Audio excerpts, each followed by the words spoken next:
ভাই বকরিরা জবাই করলো কেমনে? এক ভাই হাতের মধ্যে ছুরিটা লইয়া এক ভাইয়ের গলার মধ্যে ছুরি চালাইয়া কয় এমনে জবাই করছে। আল্লাহু আকবার। হায়রে আশিক রাসূল, এই খাগড়াছড়ির বন্ধু কথা বলো কম, নবীর মহব্বতের বয়ানটা শোনার মানুষে কানটা লাগাও। আল্লাহর কসম করে বলি, আমি মুসাফির মানুষ। একটা কথা মনে রাখবেন, আশিক যদি মহব্বতে নবীর জন্য এক ফোঁটা চোখের পানি ফেলে কান্দে, জাহান্নামের আগুন নিভে যাওয়ার জন্য এক ফোঁটা চোখের পানি যথেষ্ট।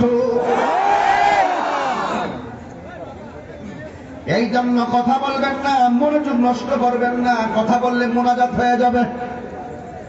কষ্ট করেছেন, সম্মান দিয়ে কথা বলতেছি। এরপর নবীর মহব্বত ওই কথা যখন শুনবেন, দুনিয়ার কোনো দিকে কান দেওয়া যাবে না, মন দেওয়া যাবে না। জবান খুলে বলো আমার জীবনের জীবন রাহমাতুল লিল আলামিন, ঠিক কিনা? কুল ইন্না সলাতি ওয়া নুসুকি ওয়া মাহইয়ায়া ওয়া মামাতি লিল্লাহি রাব্বিল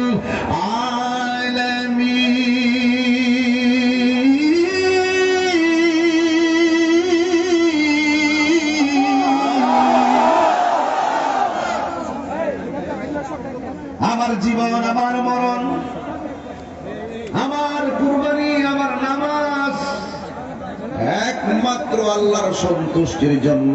আমার আল্লাহ বলেন আমার বন্ধু সন্তুষ্ট হলেই আমি আল্লাহ সন্তুষ্ট। আমার নবী বলেন আলা লা ঈমান লিমান লা মুহাব্বাত লাহ, আলা লা ঈমান লিমান লা মুহাব্বাত লাহ। যার অন্তরে আমি নবীর মহব্বত নাই তার ঈমান নাই। অনেকে বলে হুজুর নামাজের বয়ান করেন, অনেকে বলে হুজুর রোজার বয়ান করেন, অনেকে বলে হুজুর যাকাতের বয়ান করেন।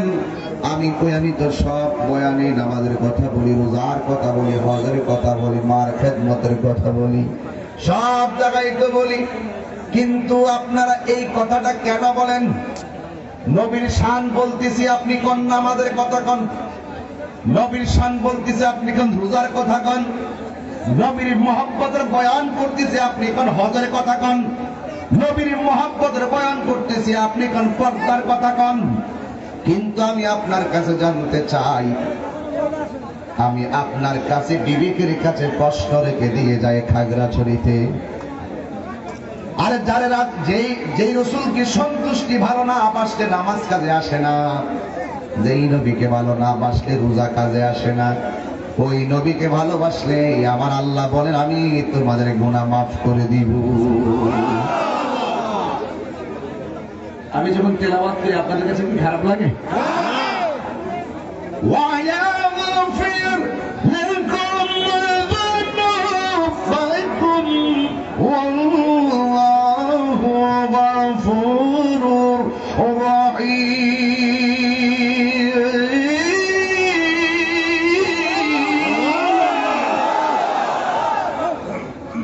নবীরে ভালোবাসলে গুনাহ মাফ করে দেয় কে?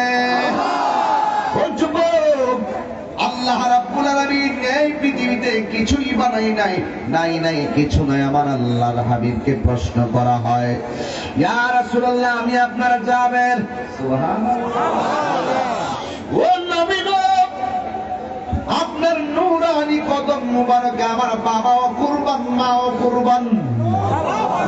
লা ইউমিনু আহাদুকুম হাত্তা কুনা আহাব্বা ইলাইহি মিন ওয়ালিদিহি ওয়া ওয়ালাদিহি ওয়ান নাসি আজমাইন, যতক্ষণ পর্যন্ত সন্তান সন্ততি ওয়ান নাসি আজমাইন সকল মানুষের চাইতে আমার নবীকে মহব্বত না করবে, ততক্ষণ পর্যন্ত সে ঈমানদার হতে পারবে না।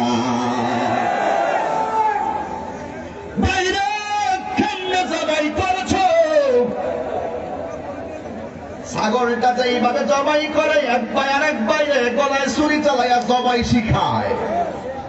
মা ডাক দিয়ে তুই করলি কি, বাবা ডাক দিয়ে তুই করলি কি, আবার ডাক দিয়ে কি আমি জবাই শিখাইছি?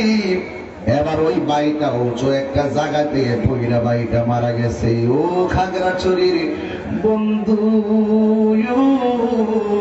ও আমার বন্ধুরা, ও আমার বাগাইছড়ির বন্ধুরা, যত জায়গা থেকে তোমরা এসেছো, মা যদি দেখে একটা একটা জবাই কইরা ভালাইছে, আরেকটা চোখের সামনে উপর দিকে কইরা মারা গেছে। সাহাবী রাদিয়াল্লাহু তাআলা বলেন, তুমি কান্দো না, একটা একটা মাইরা ভালাইছে, এই জন্য আমি কান্দি। কই কারা কই দুইটারে ডাইক কানছে, কই বস্তাটা দে।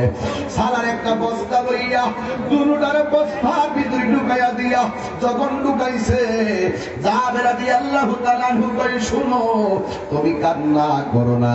কই কেন কান্দতাম না, আমার জাদুমণি মারা গেছে। ওই কান্দিস না, যিনি আসতেছে যদি তোর সন্তানের জন্য কান্দস, তাই মানে ওই রাহমাতুল লিল আলামিন বেজার হয়ে যাবি।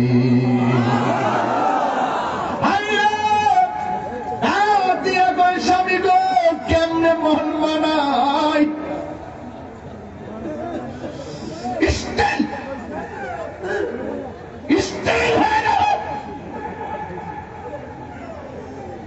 চোখের পলকে দুই সন্তানের জননী ওই চোখের পানি বন্ধ করে বানাইছে আমার নবীর মুখে হাসি ফুটানোর জন্য।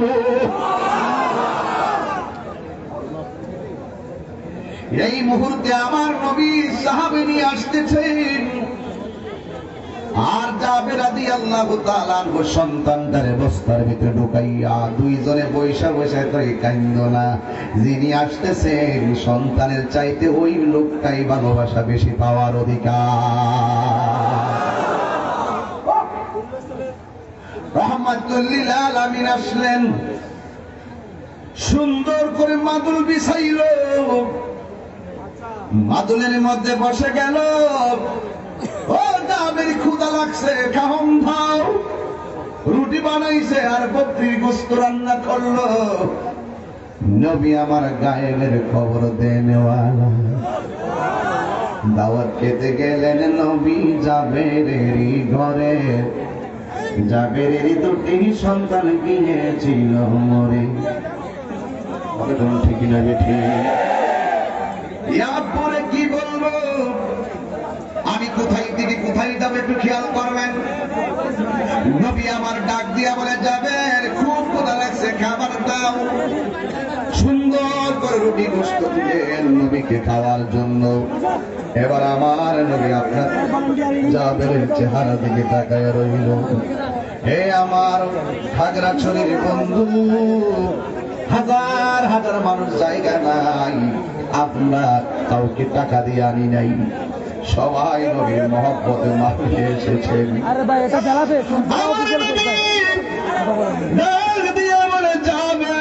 রুটি কই, নবীর সামনে রুটি, নবীর সামনে বকরির গোশত। এবার আমার নবী সাহাবাদের মধ্যে বিলাইয়া দেন। জাবের রাদিয়াল্লাহু তাআলা কই, নবী গো আপনি খান। আমার নবী বলে, তোমার দুইটা পোলা কই?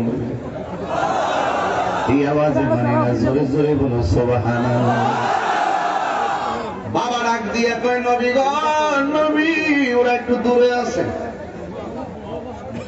আমার নবী ডাক দিয়ে কই, পাগল, আমি তোমার বাড়িতে এসেছি, আমি তাদের সারা খাইতে পারি না, ডাক দাও।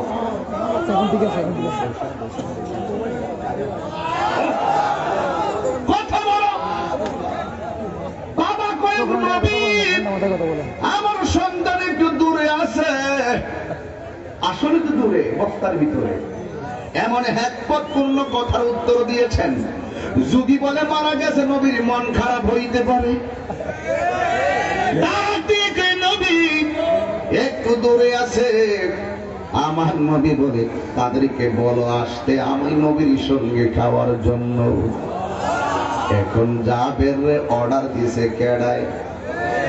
জোরে কনকে। নবী বলছি তুমি যাও, যাইয়া ডাক দাও। জাবের রাদিয়াল্লাহু তাআলা আনহু বলেন, এখন যদি আমি ডাক না দেই নবীর হুকুম অমান্য করা হবে। নবীর হুকুম যদি অমান্য করা হয় আমার নবী কষ্ট পাবে, নবী যদি কষ্ট পায় আমার আল্লাহ কষ্ট পাবে। আল্লাহ যদি কষ্ট পায় যায় লাহুম আযাবুন আলীম।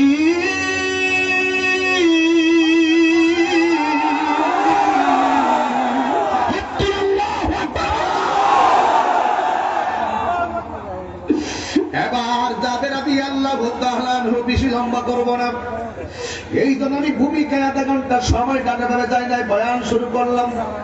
ঘন্টা খানেকের ভিতরে গুছাইয়ে চলে যাব, তবে কথা একটাই, যাবে রাদিয়াল্লাহু তাআলা আনহুকে হুকুম করেছেন আমার দয়াল নবী। এখন স্বামী স্ত্রী দুইজন ভিতরে গেছে, কি করতাম, কি করব, একজন আরেকজনের দিকে তাকায়। এরপরেও জাবের রাদিয়াল্লাহু তাআলা আনহুকে আমার নবী ডাক দিয়ে বলে, জাবের ওদের কাছে যায় বলবা আমি নবী ডাকতেছি, তাদের সঙ্গে ভাত খাবো। এবার ওই বাবা গলা কাটা সন্তান আর পরে যাওয়া মরে যাওয়া সন্তান বস্তার ভিতরে এমন ভাবে বাইন্ধা রাখছে, যাইয়া বস্তার কাছে যায় কি কইব, একবার বস্তার বান্ডা খুলতে যায় আবার খুলে না। এরপর জাবের রাদিয়াল্লাহু তাআলা আনহু বলেন, ডাক দে, যায়া বলমু নবীর কথাটা আমি রাখছি। যায়া ডাক দিয়া কয়, তোরারে নবী ডাকতেছে। আরে বল আল্লাহু আকবার বলেন না। আরে বস্তার ভিতরে গলা কাটা মানুষটা যাইয়াছে, তার বাবা বস্তার কাছে যাইয়া কয়, তোরারে নবী ডাকতেছে। কত বড় আশার বাসা, যাইয়া বলে তোদেরকে নবী ডাকতেছে। এই কথা বইলা ভাবছিল নবীর কাছে গিয়া বলবে, তারা আসে নাই। কিন্তু জাবের রাদিয়াল্লাহু তাআলা আনহু বলেন, আমি যখন গিয়ে বললাম তোদেরকে নবী ডাকতেছে, আমি তাকায়া দেখলাম আমার বস্তার ভিতরে সন্তানের বডি ডাল নড়াচড়া করতেছি। আর জোরে জোরে কন্যা আল্লাহু আকবার। তুমি জীবন তুমি মরণ, একটি গজল কি বলা যাবে আপনাদের সঙ্গে? এটা আমার নিজের হাতের লেখা। আমি যখন লিখেছিলাম গাড়িতে বসে লিখেছি আর চোখের পানি ফেলে কান্না করেছিলাম। রাত্র তখন 4:30 বাজে, তাহাজ্জুদের টাইম ছিল তখন। তুমি জীবন তুমি মরণ, আধার ঘরে তুমি আপন, তুমি জীবন আধার ঘরে তুমি মোদের পারের তরি, তুমি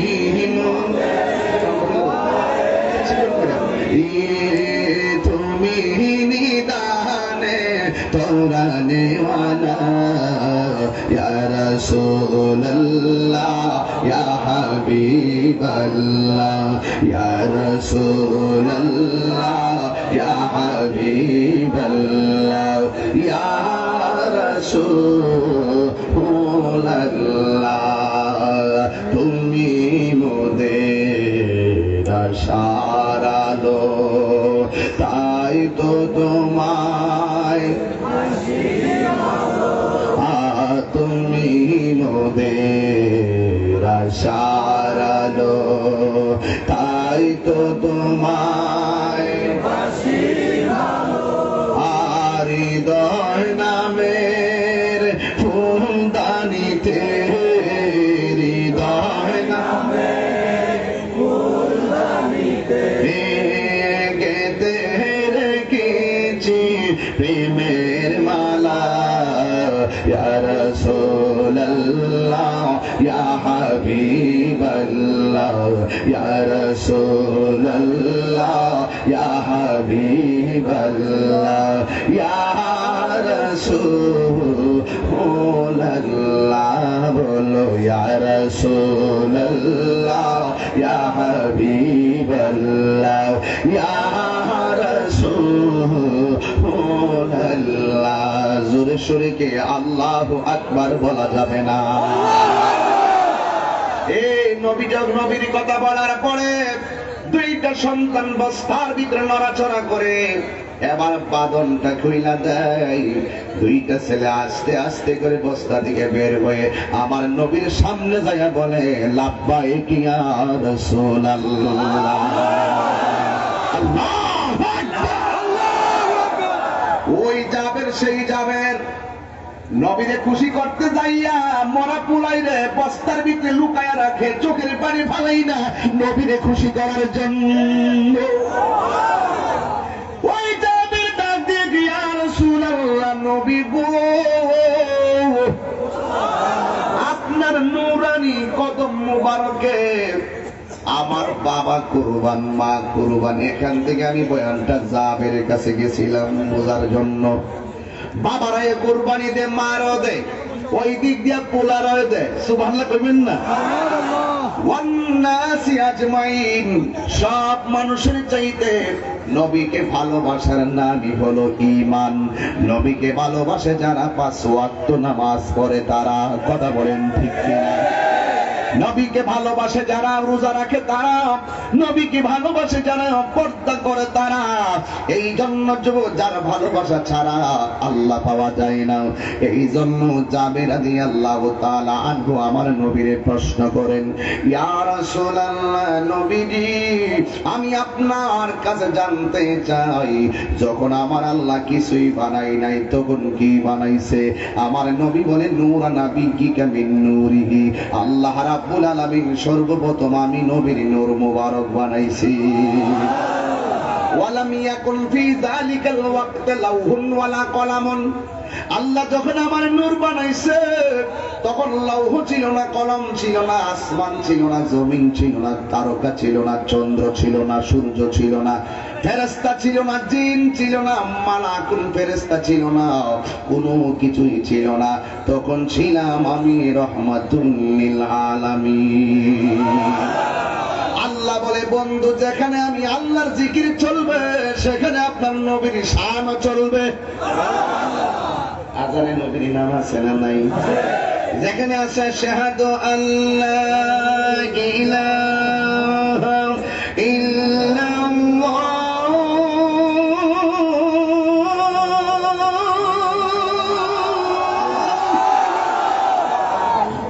আবার সেখানে আছে আশহাদু আন্না মুহাম্মাদার রাসূলুল্লাহ।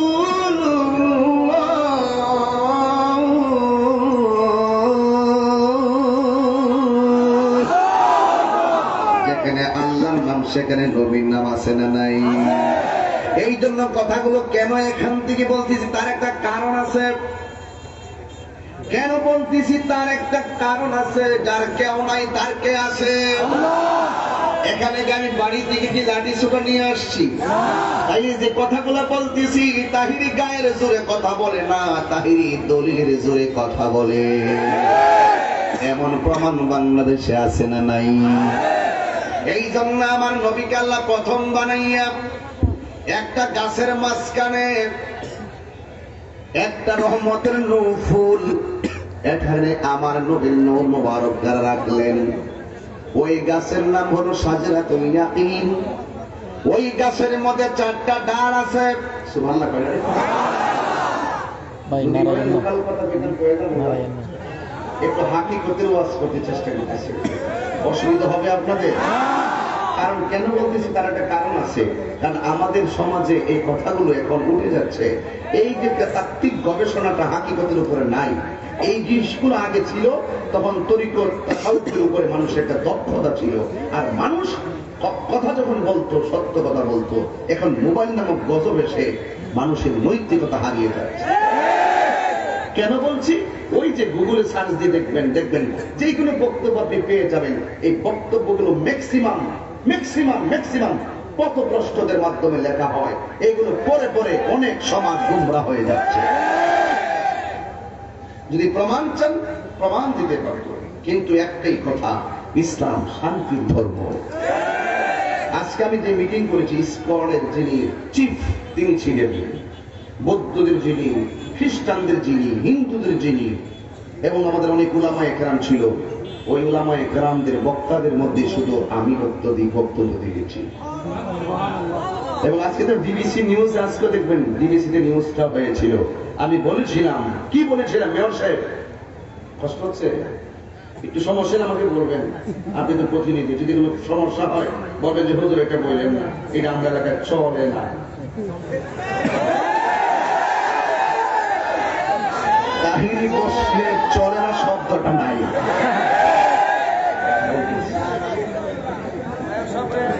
মেয়র সাহেব আমার পছন্দ হয়েছে, চেহারা আমার সামনে সুন্দর। আলহামদুলিল্লাহ, আলহামদুলিল্লাহ। আপনারা যারা আছেন আপনারা সব আশিকের রাসূল, কথা ঠিক কিনা বলেন? আমি আজকে হিন্দু, খ্রিস্টান, বৌদ্ধ, মুসলিম বিজ্ঞজনদের সমাবেশে আমি বলেছিলাম, প্রায় হাজারের উপরে মানুষ ছিল। বলেছিলাম আজান হবে মসজিদে, ঘন্টা বাজুক মন্দিরে, এটা ইসলাম। যার যার ধর্ম সে পালন করবে, কেউ কাহার উপাসনালয়ে আঘাত করতে পারবে। ইসলাম এমন একটা ধর্ম, মন্দির ভেঙ্গে মসজিদ বানাইবার পারমিশন দেয় না। এই জন্য আমি দায়িত্বহীন কণ্ঠে বলেছি, আজান হবে মসজিদে আর ঘন্টা বাজুক মন্দির, বেগুনায় কিংবা গির্জায়। যার যার ধর্ম পালন করুক। কেন? এই বাংলাদেশ স্বাধীন হয়েছে সর্বদলীয় ধর্মের মানুষের রক্তের বিনিময়ে, ঠিক কিনা বলেন? এই জন্য আমার কথাগুলোকে নেগেটিভ সেন্সে দেখবেন না। আমি সাম্প্রদায়িক সম্প্রীতির জোরদারের লক্ষ্যে কথা বলি, আমার রেকর্ডগুলো আছে। আমি কখনো উস্কানি দিই না। হ্যাঁ, ইমানের ক্ষেত্রে যদি হয় কাউকে আমি ছাড় দিই না। এই পৃথিবী আমার কাছে তুচ্ছ, আমার সম্পদ আমার কাছে তুচ্ছ, আমার পজিশন আমার কাছে তুচ্ছ, আমার নাম আমার কাছে তুচ্ছ, ব্যাংক ব্যালেন্স আমার কাছে তুচ্ছ। খাদ্যবাসী আমার তাহিরির মুখ থেকে নতুন করে জেনে নাও, এক পৃথিবীর পদ পদবী সব তাহিরির কাছে তুচ্ছ। নবীর মহব্বত আমার কাছে সর্বশ্রেষ্ঠ।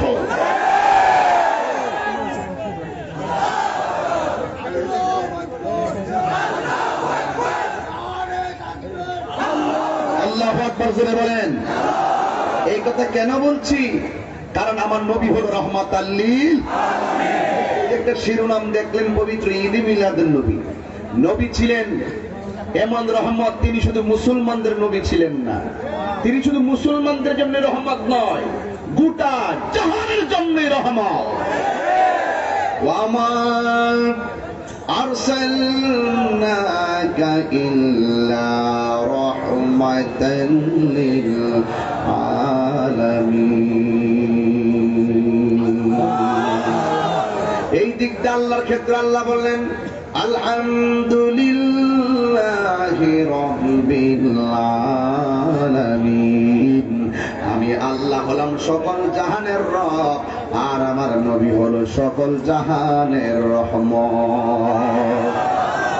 গাছের নাম সাজরাতুল ইয়াকিন, ঠিক কিনা বলেন? সাজরাতুল ইয়াকিন গাছের মধ্যে 4টা ডাল, 4টা ডালের মাথায় 4টা ফুল। ফুলকে ভালোবাসবেন, ফুলকে কি করবেন? আর সবচেয়ে বেশি ভালোবাসবেন গোলাপ ফুলকে। কোন ফুলকে? গোলাপ ফুলকে কেন ভালোবাসবো? ফুল তো সব পবিত্র, ওকে, দ্যাটস অল রাইট।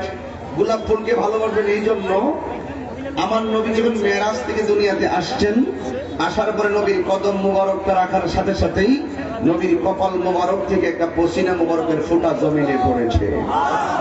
ওই পসিনা মুবারকের ফোঁটার জায়গাটাকে আল্লাহ রাব্বুল আলামিন সেখান থেকে একটি গাছ তৈরি করলেন। ওই গাছটার নাম হলো গোলাপ গাছ। এই জন্য এই গাছের মধ্যে 4টা ডাল। ফুলের সৌরভ, মানুষের গৌরব চিরদিন থাকে না। ওই 4টা ডালের মধ্যে 4টা ফুল। একটা ফুলের মধ্যে হযরতে আবু বকর সিদ্দিক রাদিয়াল্লাহু তাআলা আনহুর নূর মুবারক, আর একটা ফুলের মধ্যে হযরত উমর রাদিয়াল্লাহু তাআলা আনহুর নূর মুবারক। আমার মধ্যে নূর আছে, আপনার মধ্যে নূর আছে। প্রত্যেকটা মানুষের রূহ আল্লাহ রাব্বুল আলামিন স্পেশাল করে বানিয়েছেন। আর একটা ডালের নড়াচড়া করবেন, ঠাসকের ওয়াজ মোনাজাত দিয়ে আমি চলে যাব, একদম পাগলামি না, মনোযোগ দিবেন। ওয়াজগুলো আমি বলবো, ওয়াজের মূল বিষয়টা থিমটা জানিয়েছি, আমি এখানে বলে দিতে চাই, বুঝার জন্য বলছি, ইমানটাকে মজবুতের জন্য বলছি। জ্বলন্ত আঙ্গুল হাতে রাখলে যেমন কষ্ট হবে, ইমানটা রাখতে তার চাইতে আমাদের আরো বেশি কষ্ট হচ্ছে। সেই জামানা চলে আসছে। কেন? বাবা সন্তান, সন্তান বাবাকে মানে না, বড় ছোটকে মানে না, ছোট বড়কে মানে না। এই যে একটা পারস্পরিক সংঘাত এগুলো দেখা দিয়েছে, এগুলো কিয়ামতের আলামত। কথা বলেন ঠিক কিনা? আমি কাউকে গুসা রাগ তোলার জন্য বলছি না, হাকিকত আছে, বলছি শুনেন। আর একটা ডালের মধ্যে হযরতে ওসমান যুন্নুরাইন রাদিয়াল্লাহু তাআলা আনহুর নূর মুবারক, আর একটা ফুলের মধ্যে মারিফতের সম্রাট হযরতে আলী মুর্তজা রাদিয়াল্লাহু তাআলা আনহুর নূর মুবারক। সবচাইতে সহি কালাম হলো একটা ফুলের মধ্যে খাতুন জান্নাত মা ফাতেমার নূর মুবারক, আর একটা ফুলের মধ্যে হযরতে মাওলা আলী আলাইহিস সালামের নূর মুবারক, আর একটা ফুলের মধ্যে ইমামে হাসান রাদিয়াল্লাহু তাআলা আনহুর নূর মুবারক, আর একটা ফুলের মধ্যে হযরত ইমাম হুসাইন রাদিয়াল্লাহু তাআলা আনহুর নূর মুবারক। আমার আল্লাহ কত মায়া করে সেখানে নূরগুলো রাখলেন। এই চারজন কি মা ফাতিমাকে বানালেন কোটি কোটি নারী সমাজের সরদারিনী,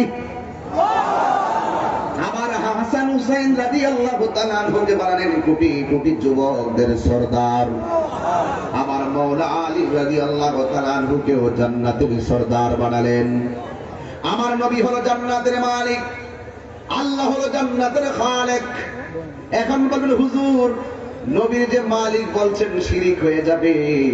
তোমরা আসলে শিরিকের সংজ্ঞা জানো না, কারণ আমার আল্লাহ হাউজে কাউসার বানিয়েছেন, কিন্তু হাউজে কাউসারের মালিক আমার নবীরে বানায়া দিয়েছে।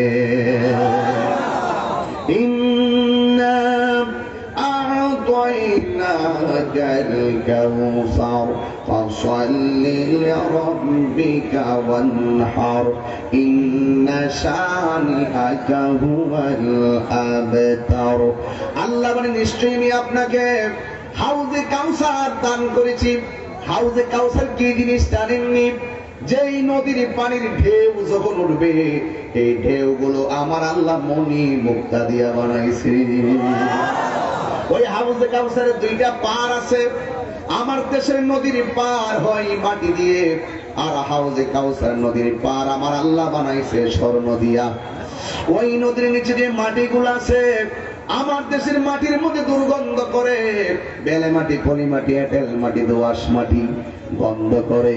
কিন্তু আমার আল্লাহ হাউজে কাউসার যে নদীটা বানাইছেন, এই নদীর নিচে যে মাটিগুলো আছে, এই মাটিগুলো আমার আল্লাহ মেশকে আম্বর দিয়ে বানাইছে। এটা কাদের জন্য বানাইছে? এটা একমাত্র ইমানদারদের জন্য বানিয়েছেন আমার আল্লাহ রাব্বুল আলামিন। ওই জায়গার মধ্যে দুইটা চারটা ডালের ফুলের মধ্যে চারটা নূর মুবারক রাখলেন। এর মধ্যে একটা ফুলে হলো হযরতে মাওলা আলী। সুবহানাল্লাহ। এ বন্ধু, আমার নবী বলছেন, তারাক্তু ফীকুম আমরাইন লান তাদিল্লু মা তামাসসাকতুম বিহিমা কিতাবাল্লাহি ওয়া সুন্নাতি রাসূল। আমার নবী বলেন, আমি তোমাদের কাছে দুইটা জিনিস রেখে যাচ্ছি, দুইটা জিনিসকে আঁকড়ে ধরলে তোমরা কোনোদিন গোমরাহ হবে না। একটা হলো কুরআন, আরেকটা হলো আমি নবীর সুন্নাহ।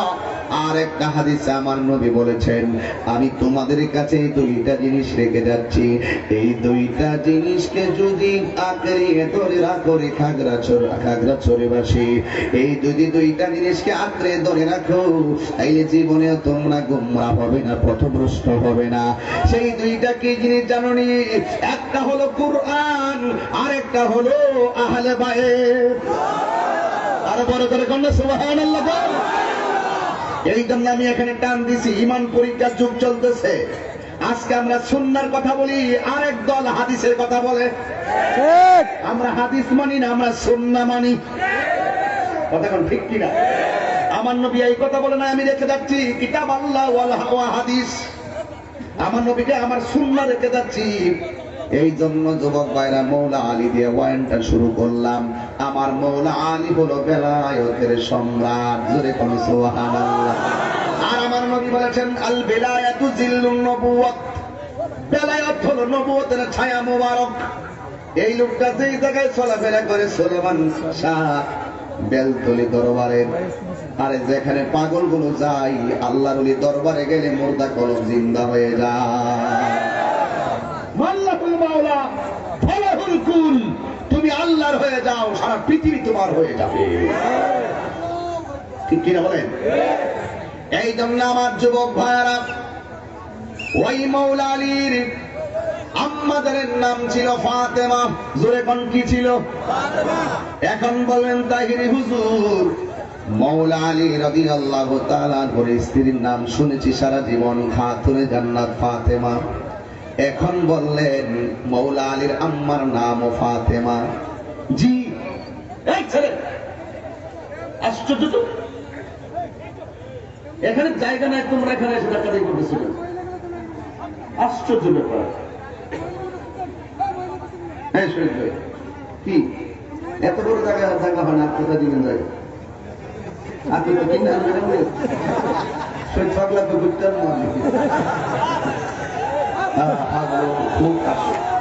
আল্লাহ তোমরা কিন্তু ডিস্টার্ব করতেছো।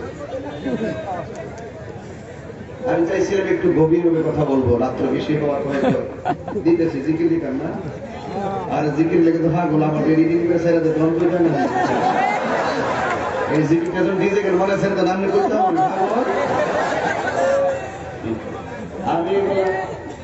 আমি এগুলা কোনো চাঁদি শুধু কপি তো বলবো।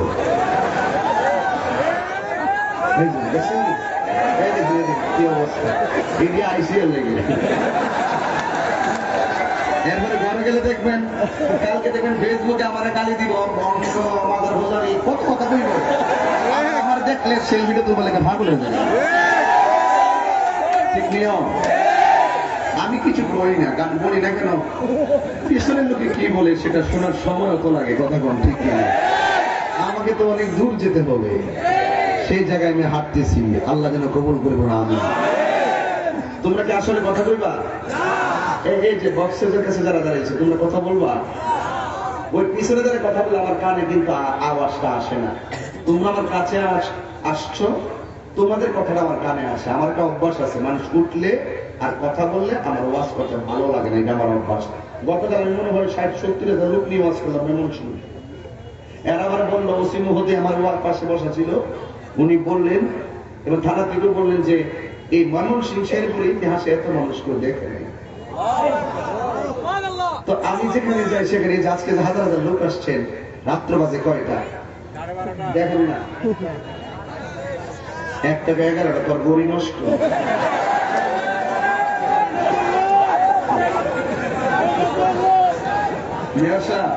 দেখছেন ওয়াজ লাগে না, তাহিরি কথা বলিস সারা দুশো কেউ যাবে না।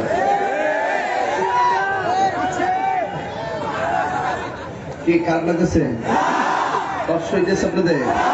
ইজ্জতের মালিক কে?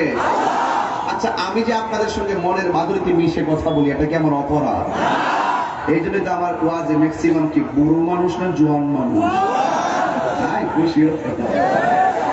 আচ্ছা, কারা কারা বেজার হাত তোলেন তো? সবাই খুশি না? আর সকলে 3 বার আল্লাহকে ডাক দিও না, আল্লাহ আল্লাহ আল্লাহ, ইয়া রাসূলুল্লাহ ইয়া রাসূলুল্লাহ।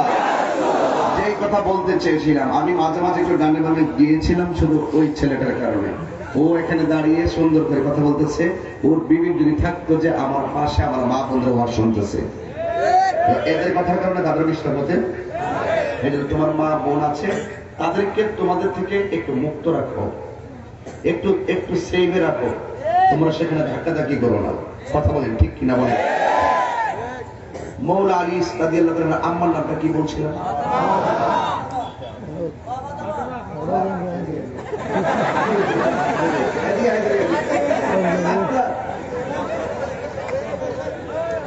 মৌলা আলী রাদিয়াল্লাহু তাআলা আনহু আম্মার নাম বলছি শুধু ফাতেমা। এই ওয়াজটাতে বেজার লাগে অনেকেরই। আর হ্যাঁ মা দুজনে বউর দিকে দাও আসতে যাক আল্লাহ তাআলা বোঝার তৌফিক। ঠিক করতেছে আর কি না ওয়াজ করুন যে পরিবেশটা ঠিক করতেই হবে। কথা বলেন ঠিক কিনা বলেন? হ্যাঁ আল্লাহ আমাদেরকে কবুল করুন আমিন। মৌলা আলী রাদিয়াল্লাহু তাআলা আনহুর মায়ের নাম কি? সবাই বলেন না কি? আরো জোরে কি? আর স্ত্রীর নাম কি? পরিষ্কার না? আমি ভাঙ্গে দিয়ে গেলাম কেন? সকালে আবার কেউ বলতে তাহির এমন ওয়াজ করছো ওর মা মনে গেছে। নাউজুবিল্লাহ নাউজুবিল্লাহ। এই কষ্ট হইছে আপনাদের? ওই ফাতেমার পেটের ভিতরে সন্তান, সুবহানাল্লাহ, আমাদের মায়ের পেটে সন্তান থাকে কি থাকে না? ওই ফাতেমা পেটের ভিতরে সন্তান, আমাদের মায়ের পেটের ভিতরে সন্তান তাকে দেবেন মান্নত করে বিভিন্ন আল্লাহর ওলির দরবারে যায়। আল্লাহর ওলির দরবারে গিয়ে বলে আল্লাহ তোমার বন্ধুর উসিলায় আমাকে তুমি হেফাজতে রাখো। কথা কোন ঠিক কিনা? নাকি আবার আমরা মাজারে গিয়ে বলি আল্লাহর আল্লাহ মনে করি? এই সুন্নিটা কি সুন্নির আকীদা? দেওয়ার মালিক কে? ওসিলা কে? আল্লাহর ওলি। ওসিলা কে? আল্লাহর ওলিরা। আজকে অনেকে মিসগাইড, এগুলো দিন শেষ বাবা। শাহজালালের বাংলাদেশ এগুলো অনেকদিন আগে এগুলো মানুষকে বুঝাইছে। এখন আমরা ওয়াজে যখন এগুলো ভাঙা শুরু করছি আল্লাহর রহমতে কিছুটা কমে গেছে। কথা কোন ঠিক কিনা? সাজদা পাওয়ার মালিক কে? আমি যদি তেলাওয়াত করি, তেলাওয়াতের পর আল্লাহকে ডাক দিয়ে কি মুখটা একবার বন্ধ করতে পারবেন না আপনারা? ওয়া ইলাহুকুম ইলাহুম ওয়াহিদুন লা ইলাহা ইল্লা হুয়া রাহমানুর রহিম।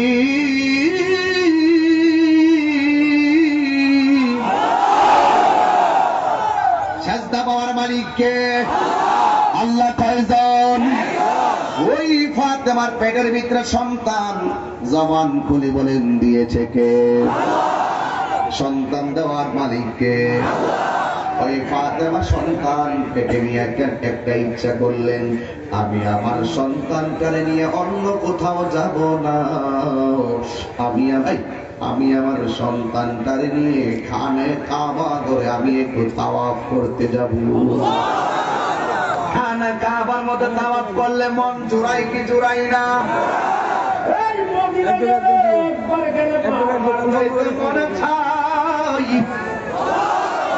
একবার গেলে বারবার যেতে মনে চাই। ফাতেমা খানায় কাবার মধ্যে গেছে, পেটের মধ্যে কি সন্তান নিয়ে কাবায় তাওয়াফ করে। আমার দেশে অনেক সময় কত কিছুদিন আগে শুনেছি লঞ্চের মধ্যে এক মা উঠেছে, ওই লঞ্চের মধ্যে ডেলিভারি হয়েছে। অনেক মা মেডিকেলে যায় চেক আপ করাইতে, ওখানে ডেলিভারি হয়ে যায়। অনেক মা রাতের বেলা ঘুমায়, ঘুম থেকে ব্যথা অনুভব হয়, রাতের বেলায় ডেলিভারি হয়ে যায়। ফাতেমা বলেন আমি গেলাম খানে কাবা জিয়ারত করতে। বন্ধুরে বন্ধুরে আমার ফাতেমা সন্তান নিয়ে যখন ঘুরতেছে হঠাৎ কইরা ফাতেমার প্রসব বেদনা শুরু হয়ে গেছে। এখন কাবা ঘরের চত্বরে কোনো মহিলা নাই, যা আছে পুরুষগুলা তাওয়াফ করতেছে। পুরুষের সামনে ব্যথা এমন ভাবে উঠছে মনে হয় যেন এখনই ডেলিভারি হয়ে যাবে। ফাতেমা মনে মনে কয় আল্লাহ গো, এখন যদি পুরুষের সামনে ডেলিভারি হয়ে যায় লজ্জার ব্যাপার আছে, আমি কি করব? আবার ফাতেমা ওই ব্যথা নিয়ে কাবা ঘরের ভিতরে ঢুকলেন। যেই মাত্র কাবা ঘরের ভিতরে ঢুকলেন, এই পৃথিবীর মধ্যে একটা মাত্র মা, যার নাম ফাতেমা, তার সন্তান পেটের ভিতরে কাবা ঘরের ভিতরে যাওয়ার সাথে সাথে আমার আল্লাহ পৃথিবীর কোন দাইমার কাজ লাগাই নাই, এমন ভাবে সন্তানটারে খালাস করাইল। ফাতেমা বলে আমার দ্বিতীয় কোনো মানুষের প্রয়োজন হয় নাই। আল্লাহু আকবার, আল্লাহু আকবার। এবার ফাতেমা বলেন, এই আমাদের পেটের ভিতরে বাচ্চা, এখান থেকে মায়ের পেটে যখন বাচ্চা যায়, আমরা বাবা হিসাবে, স্ত্রীর পেটে যখন বাচ্চা যায় আমরা বাবা হিসাবে আশা করি একটা পরীক্ষা করে দেখি ছেলে নাকি মেয়ে। যার ছেলে দরকার ছেলের খবরটা পাইলে খুশি হয়, যার মেয়ে দরকার মেয়ের খবরটা পাইলে খুশি হয়। কেউ তো প্রথম সন্তান হোক, ছেলে হোক আর মেয়ে হোক, যেটা হয় সেটাতে খুশি হয়। এটাই হলো সত্যিকার মানুষের লক্ষ্য। অনেক মানুষ মেয়ে যদি তিনটা হয়ে যায় গাল ফোলায় ফলায়, আছে না নাই বলেন? না না, সন্তান দেওয়ার মালিক কে? ওই ফাতিমা বলেন, আমার আল্লাহ আমাকে কাবা ঘরের ভিতরে আমার সন্তান দিয়েছেন।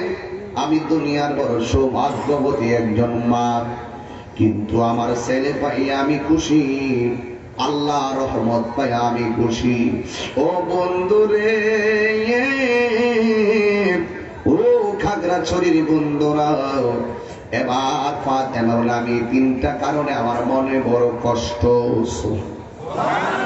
কয়টা কারণে? একটা কারণ, আমার সন্তানটা ভূমিষ্ঠ হওয়ার পরে একটা চিৎকারও দেয় নাই। সন্তান না কাঁদলে মায়ের কাছে অনেক খারাপ লাগে। খবর জানতে যাই, কাইতন পরা আনতে যাই, কথা কোন ঠিক না বেশি? বেশি কাঁদলেও কই হুজুর আমার সন্তানটার একটু ফু দিয়া দেন, আবার না কাঁদলে কয় ফু দিয়া দেন। কাঁদলেও জ্বালা, না কাঁদলেও। কিন্তু এবার ফাতেমা বলে, প্রথম কষ্ট মনটা খারাপ হলো, আমার ছেলেটা হওয়ার পরে একটা কান্নার আওয়াজও করে নাই। 2 নম্বর হলো, আমার সন্তানটা ভূমিষ্ঠ হওয়ার পরে সন্তানটার চোখটা খুললে একবারও তাকাই নাই। 3 নম্বর হলো, আমার সন্তানটা ভূমিষ্ঠ হওয়ার পরে আমার স্তনের মধ্যে একটা সেকেন্ডের জন্য মুখ লাগাই নাই। যেই ছেলেটা ভূমিষ্ঠ হওয়ার পরে খাই না, স্বাভাবিকভাবে সন্তান দুর্বল হয়ে যায়, কথা কোন ঠিক কিনা? ফাতেমা বলেন, আল্লাহর ঘরের ভিতরে আল্লাহ আমার সন্তান দিয়েছেন, আমি খুশি, কিন্তু আমার সন্তান কেন খায় না, আমার সন্তান কেন কাঁদে না, আমার সন্তান কেন আমার চোখের দিকে তাকে না, কান্না করে না। ইন দি মিন টাইমে একটা বক্সে সাউন্ড লড়ে গেছে, খেয়াল করুন। ইন দি মিন টাইমে ওই ফাতেমা, একটা বক্সে সাউন্ড লড়ছে, খেয়াল করুন। ওই ফাতেমা ওই মুহূর্তে চিন্তার মধ্যে পড়ে গেছে। এই খাগড়াছড়ির কোন মায়ের সন্তান যদি না কান্দে, না খায়, মায়ের মনে ব্যথা লাগে কি লাগে না? এবার ফাতেমা চিন্তা করেন, আমার ছেলের চিকিৎসা করাইবার দরকার, খাই না কেন ডাক্তার দেখাইবার দরকার। আমার ছেলে তাকাই না, অন্তত জন্ম অন্ধ হতে পারে, আমার কিছু করার নাই। এবার ফাতেমা বলে, আমার সন্তানটারে আমি চিকিৎসার জন্য একটা জায়গায় নেওয়ার দরকার। ওই কোন জায়গায় নিবা? সন্তানের জন্ম যেহেতু কাবা ঘরের ভিতরে হয়েছে, আর সন্তান যেহেতু খায় না, কাঁদে না, এই চিকিৎসা পৃথিবীর কেউ করতে পারবে না, একমাত্র রাহমাতুল লিল আলামিন ছাড়া। আল্লাহু আকবার। এবার সন্তানটারে আমার নবীর কাছে নিয়ে গেছে। নবী আমার বিজ্ঞানীরও, আবু বকরকে সাপে কাইটা ধ্বংস করিল, আঙ্গ নবীর থুতু লাইগা ভালো হয়ে গেল। সেই যুগে কি পূজা পাইতা সেদিন ছিল নি, বিজ্ঞানীদের বিজ্ঞানী আঙ্গ নবী, ঠিক না? বিজ্ঞানীরা রকেট চড়ে চাঁদের দেশে যায়, আঙ্গ নবী রকেট সারা মেরা শরীর যায়, কথা ঠিক কি?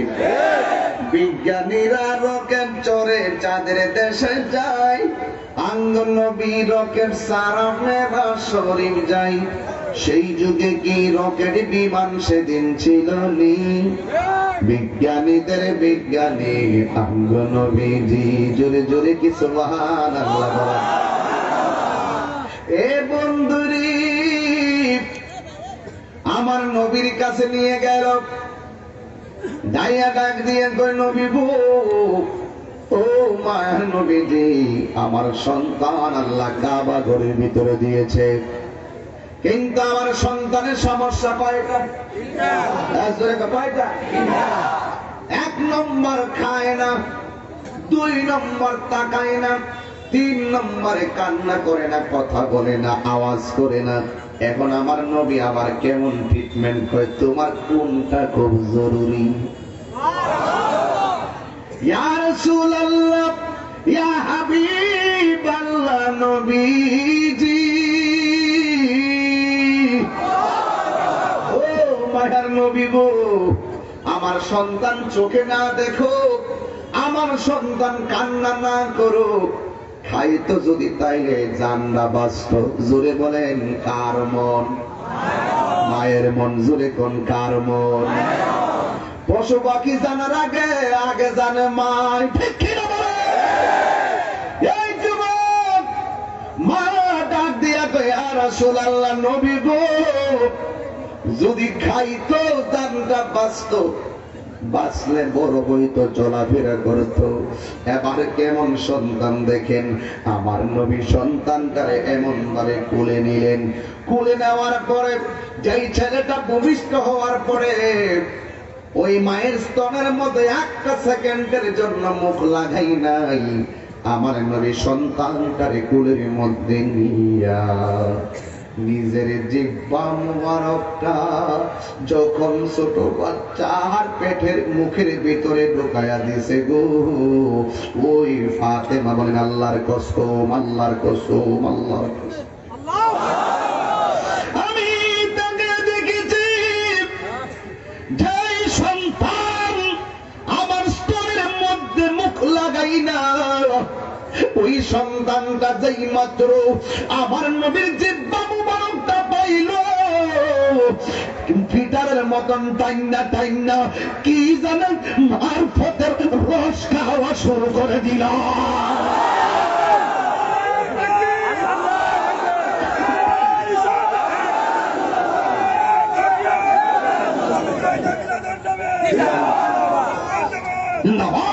আল্লাহু আকবার বলেন।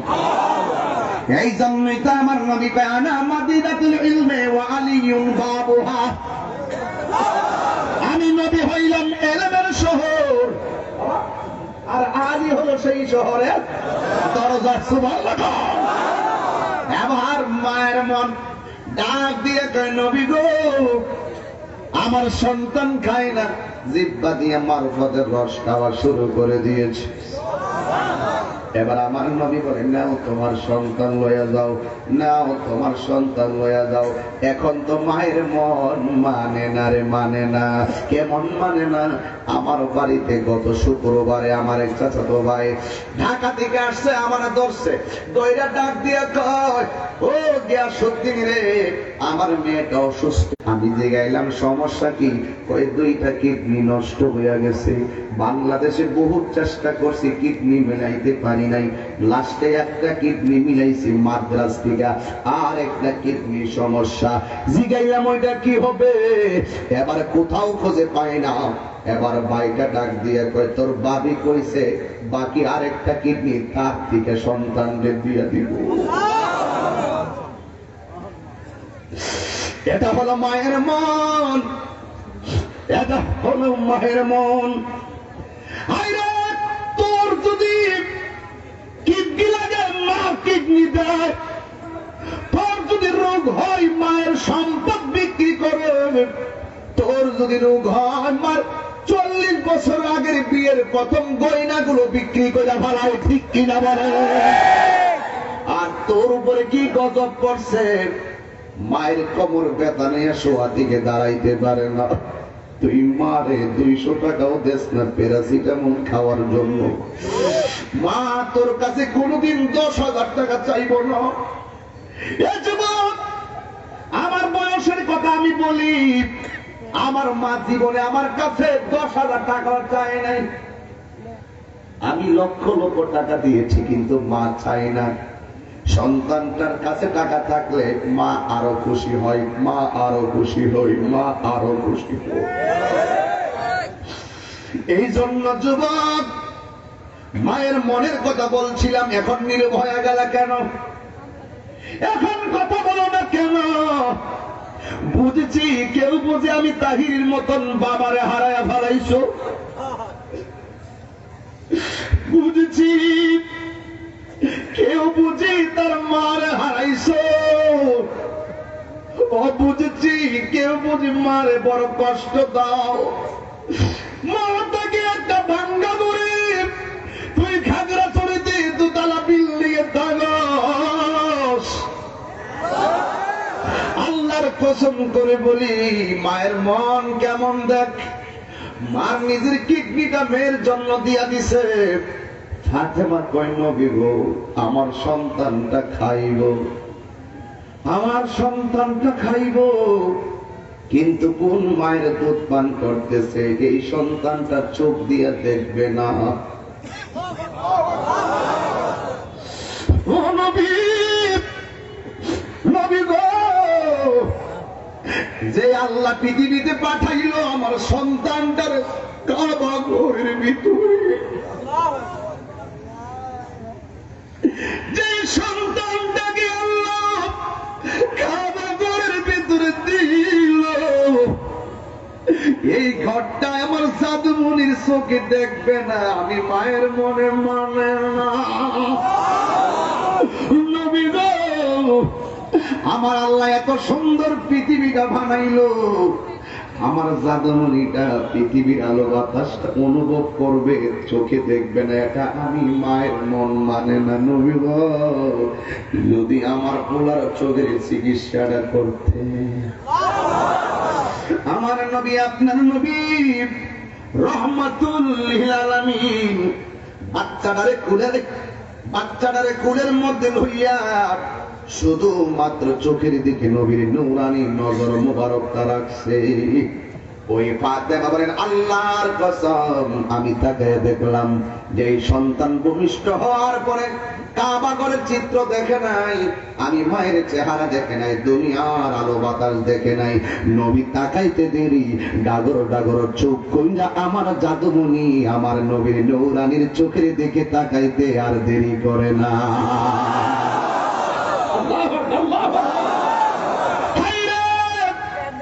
এত প্রেম, এত ভালোবাসা। এবার নবী ডাক দিয়ে কয়, মা তোমার সন্তান তুমি হইয়া যাও। ওই নবীজি হইয়া যাও, জোরে কনকার মন। আমি যখন ক্লাস 5 পাস করি, মা কয় 8 পাস করে গেল। পৃথিবীর সব মা কয় এসএসসি পাস করলে কয় ইন্টার পাস করে গেল, ইন্টার পাস করলে কয় অনার্স করে গেল, অনার্স করার পরে কয় মাস্টার্স করে গেল, মাস্টার্স করার পরে কয় বিসিএস কর, বিসিএস করার পরে কয় পড়ালেখার পরে কয় নিবন্ধন ল, নিবন্ধন নেওয়ার পরে কয় চাকরি কর, চাকরি পাওয়ার পরে কয় বেতন তুল। এবার এমন টাকা বানাবি যেন মদিনায় যাইতে পারো। সুবহানাল্লাহ, সুবহানাল্লাহ। এইগুলো হলো আদর্শ মায়ের ঠিকানা। আদর্শ মা দাঁড়াও, তুমি সব সময় টাকা রুজি করবা, ধান্দা শুধু 10 তলা বিল্ডিং বানাইবা। আর মা তোমার জন্য দোয়া করবো, আল্লাহ আমার পোলারে তুমি টাকার মালিক বানাও, 10 তলা বিল্ডিং বানাইবার জন্য না, একবার সোনার মদিনা যাওয়ার জন্য। আল্লাহু আকবার। এই জন্য ফাতেমা বলেন, ইয়া রাসূলুল্লাহ, নবী গো, ও মায়ার নবীজি, আমার সন্তান কি, আমার সন্তান তাকাইতো না, আপনি নবীর ব্যবস্থা করেছেন। আমার সন্তান খাইতো না, আপনি নবী ব্যবস্থা করেছেন। আমার নবী বলে, নাও তোমার সন্তানটারে তুমি নিয়ে যাও। এবার জবানটা খুলে কর না, কার মন? মা কয়, যত আমার পোলাটা বড় হইতে পারে আমার কোনো কৃপণতা নাই। এই পৃথিবীতে একটা মানুষ নিঃস্বার্থে তোমার জন্য দোয়া করে, ওই মানুষটার নাম হলো জনম দুঃখিনী মা। এবার ফাতেমা বলেন নবী গো, দুইটা চিকিৎসা করলেন আপনি রাহমাতুল লিল আলামিন, কিন্তু আপনার কাছে আমার শেষ একটা কথা, আমার বেয়াদবি মাফ করবেন। ও বন্ধুরি, ও খাগড়াছড়ির বন্ধুরা, ওই ফাতেমা ডাক দিয়ে নবী গো, আমার ছেলে খাইব, আমার ছেলে আমার দেখব, আমি আমার ছেলের জাদুমণি কইয়া ডাক দিব, আমার জাদুমণি আমারে আম্মা কইয়া ডাক দিত না। ছেলের মুখের মা শব্দটা মায়ের কাছে কেমন লাগে গো নবী? আমার ছেলে খাইব, আমারে দেখব, একবার আমারে আল্লাহ বইলা আমার মা বইলা ডাক দিতে পারবে না, আমি মায়ের মন তো মানাই না। এই কথা বলার পরে রাহমাতুল লিল আলামিন সন্তানটারে কুলের মধ্যে নিল। নেওয়ার পরে সন্তানের জবানটার দিকে যখন তাকাইল, রে বাবা, এই সন্তানটা আল্লাহ আল্লাহ জিকির করে নাই, সন্তানটা মা মা কইয়া ডাক দেয় নাই, সন্তানটা বাবা বাবা কইয়া ডাক দেয় নাই। নবী যখন তার জবানের দিকে নবীর নূরানি চেহারা মুবারকটা রাখছে গো, ওই মুহূর্তে সন্তানটা নবীর চেহারা মুবারকের দিকে তাকায়া বলে, ইয়া রাসূলুল্লাহ। এবার ওই সন্তানটা নবীর দিকে তাকাইয়া নবীর নাম মুবারক নিল। নেওয়ার পরে মা এখন সবাই মিলে বরং খুশি না বেজার? এবার খুশি মনে সন্তানটারে মা দুঃখিনী বাড়ির মধ্যে নিয়ে গেছে, নিয়ে একটা দোলনার মধ্যে শুহাইল। শুহাইয়া ঘরের ভিতরে কাজ করতেছে। হঠাৎ করে ফাতেমা তাকাইয়া দেখেন ওই সন্তানটার মাথার কাছে বিশাল বড় একটা আলদা সাপ এইভাবে ফনা তুল্লা দাঁড়ায়া রইছে। পাশের বাড়ি মহিলা কয়, কি ব্যাপার ফাতেমা, তোমার সন্তানটারে তো সাপে দংশন করতেছে। খাগড়াছড়ির কোন মায়ের সন্তানের পাশে যদি সাপ দাঁড়ায়া থাকে গো, মা পাগলের মতো হয়ে যাবে সন্তানটারে সেভ করার জন্য। এবার ফাতেমা তাকায় রইলেন। পাশের বাড়ির মহিলা ডাক দিয়ে কই, তোমার সন্তানটারে সাপে কামড় দিব। ও বন্ধুরি, ও খাগড়াছড়ির সদরের বাবারা, এলাকার বাবারা, যারা এখানে এসেছেন, মেহেদিবাগের বাবারাও, নিচের বাজারের বন্ধুরা, যত জায়গা থেকে আসছেন, এবার ফাতেমা হলো ভিন্ন চিন্তা। পাশের বাড়ির মহিলা কই, ফাতেমা তোর সন্তানকে তো সাপে কামড় দিব, ছোট বাচ্চারে দংশন করলে সর্ব অঙ্গে ব্যথা ছড়াইয়া মারা যাবে। এবার ফাতেমা কয়, না, আমি বাঁচাইতে যাইতাম না। আরো জোরে জোরে কোন সুবহানাল্লাহ। নবরঙ্গের রূপ ধরিয়া, না এলাকা চলে না, গভীর মনোযোগ, না না না, আমাদের এলাকায় এগুলো গাই, ওইগুলোর ইউটিউবে দেখেন। কিন্তু একটা কথা শোনেন, মা সন্তানের প্রতি টান আছে না নাই?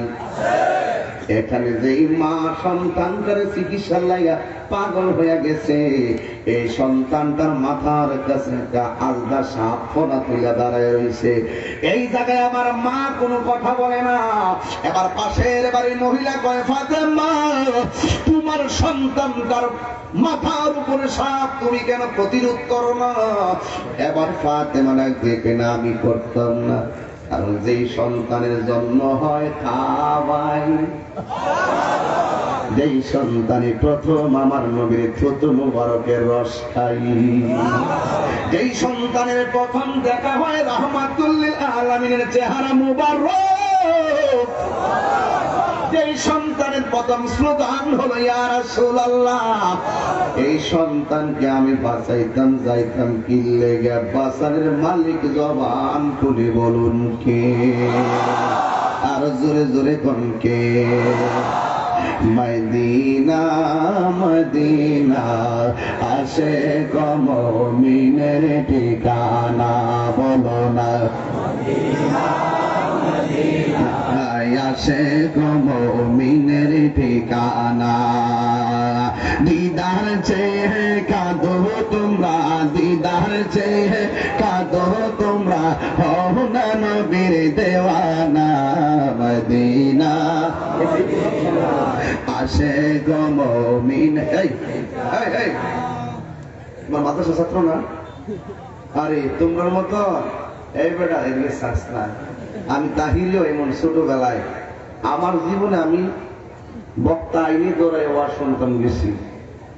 ওয়াজ শুনতে শুনতে ছাত্র জীবনে ছোট ঘুমও ছিল বেশি। এমন ঘুমাইছি, এখন আর ঘুমানোর সুযোগ নাই। ওয়াজ ঘুমাই দিছি, ওয়াজ শেষ ডাইকা তুলে বাড়ি দিছে, সরিষা কেটে কোনা কোনা দিয়া উপর দিয়ে আইল দিয়া গম গাছের পুটটাকে দিয়ে দিয়া ওয়াজ শুনছি। আমি ছোটবেলায় আমি স্টুডেন্ট লাইফে আমি সবচেয়ে বেশি ওয়াজ শুনছি আল্লামা আবু সুফিয়ান খান আবিদি আল কাদরি হুজুর। চিৎকার মেরে বলুন সুবহানাল্লাহ। রসুল চাই কি চাই না, দরকার আছে কি না, এইগুলো হুজুরের কাছ থেকে শিখছি। আমি দেখলাম আমার ঘরে দুলি ভেড়ে গেল, জিজ্ঞেস করলাম খেয়ে, উনি বলেন আমাকে চিনবে না, আমি হইলাম আদম সফিউল্লাহ। আল্লাহু আকবার। এটা গান শুরু। মনে বড় আশা ছিল যাব মুখওয়ালা মদিনাওয়ালা, আমায় তুমি দেখা দাও। মনে বড় শহীদ ভাই 2 বক্তার হাদিয়া লাগবো তোমার, 2 বক্তার হাদিয়া লাগবো। আল্লাহ আজকে আজকে হুজুরে গিয়েছেন, দোয়া করবেন আল্লাহ যেন হুজুর কেউ যতটুকুই বলেন আল্লাহ মাহবুব কাসিম নুরি হুজুর চট্টগ্রাম এবং আল্লাহ আবু সুফিয়ান খান আবিদি আল কাদরি হুজুর, এই সমস্ত হুজুরদেরকে ঋণ শোধ করতে পারবো না। ওনারাই কিন্তু সুন্নি জামাতের প্রেমিক গুলারে শান গায়া ওয়াজ করে ডাক্তার কি কণ্ঠ দিয়া পাগল বানাইছে। কথা বল ঠিক না? মানে যত কিছু করে দুনিয়া রাজনীতি গাজনীতি তাই করে, কিন্তু সত্য তো স্বীকার করতে হবে। হ্যাঁ, আল্লামা এম এস জলিল একটা ইমানের একটা সুন্নিয়তের দলিল ছিল। কথা বল ঠিক কিনা বলেন?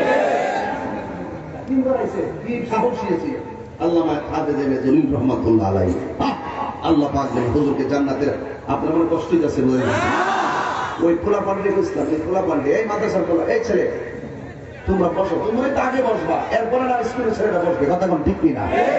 আর হুজুর ছাত্রদের হুজুররা করো, হুজুর গুলো করে রাখতে পারে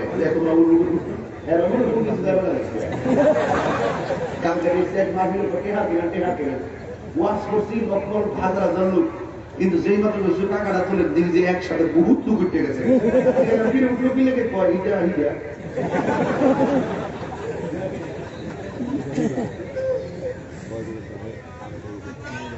কেউ খারাপ লাগছে? আমি এখন বেড়াইতেছি, কথা বলবেন কথা কথা বলেন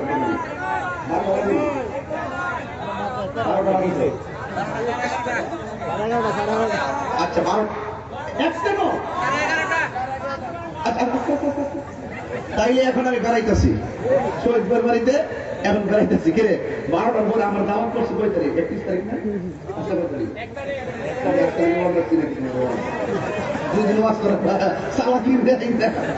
দাওয়াত করছে 31 তারিখ, ওয়াজ করাইতেছে 1 তারিখে। এটা কোনো কথা না, আমি 1 তারিখে দাওয়াত রাখছি না, এখন বেড়াইতেছি। খারাপ লাগতেছে আমার কাছে? লাস্টে কিন্তু জিকির হবে না ইনশাআল্লাহ। আর এক পাগলা কইছে হুজুর আজান দিবেন, এই লোকটা কেডা?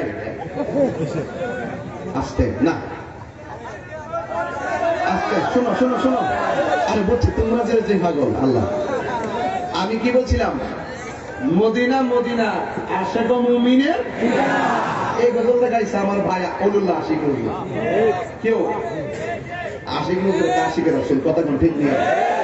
এই দাঁতকে এই মূল্যকে আমরা দিতে পারবো? দোয়া করবেন হুজুরদের জন্য, দোয়া করবেন আল্লাহ হুজুরদেরকে নেক হায়াত দান করে। কথা কোন ঠিক নেই? আমার ছোট ভাই হিসেবে যথেষ্ট মায়া করে, অনেক স্নেহ করে এবং আদর করে, মাহফিলও বলে। এই হুজুরের লেখা, হুজুরের সবুজ গম্বুজ দেখে দেখে এই পাগলার শহীদ ভাইয়ের আজকে মাথায় যখন গাড়ি থেকে যখন মাথায় সবুজ ফাঁদি দেখছি, আমার মনটা ভরে গেছে। সুবহানাল্লাহ বলি কেন? এই সবুজের সাথে আমাদের একটা ইমানি সম্পর্ক আছে। কথা ঠিক কিনা?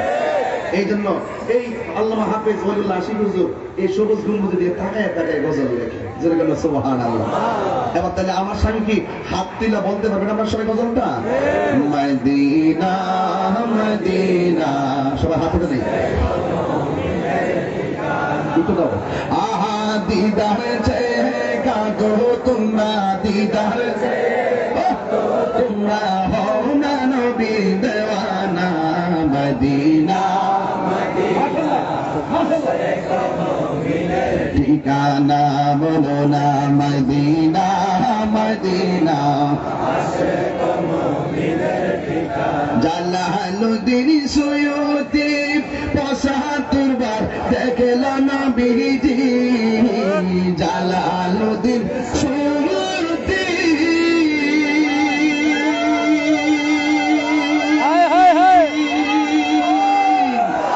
জালালুদ্দিন সুয়ুতি ৭৫ বার দেখল নবীজি এতবার দেখিয়া নবী এতবার দেখিয়া নবী জালা তাহার মিটে না মদিনা মদিনা আশিক মুমিনের ঠিকানা বলো না মদিনা মদিনা আশিক মুমিনের ঠিকানা নবীর প্রিয় সাহাবী হযরত আবু বকর সিদ্দিক নবীর প্রিয় সাহাবী ইয়া রাসূলুল্লাহ নবীর প্রিয় সাহাবী হযরত আবু বকর সিদ্দিক ভালোবেসে শুইল পাশে ভালোবেসে শুইল পাশে যাইয়া দেখো মদিনা মদিনা মদিনা আশিক মুমিনের ঠিকানা বলো না মদিনা মদিনা আশিক মুমিনের ঠিকানা সবাই দিদার চেয়ে কাঁদো তোমরা দিদার চেয়ে কাঁদো তোমরা নবীর দেওয়ানা মদিনা মদিনা আশিক মুমিনের ঠিকানা বলো না মদিনা মদিনা আশিক মুমিনের ঠিকানা একটা জবান বন্ধ রাখবেন না চিৎকার মেলা বিদায় বেলায় জবান খুলে বলো আল্লাহু আকবার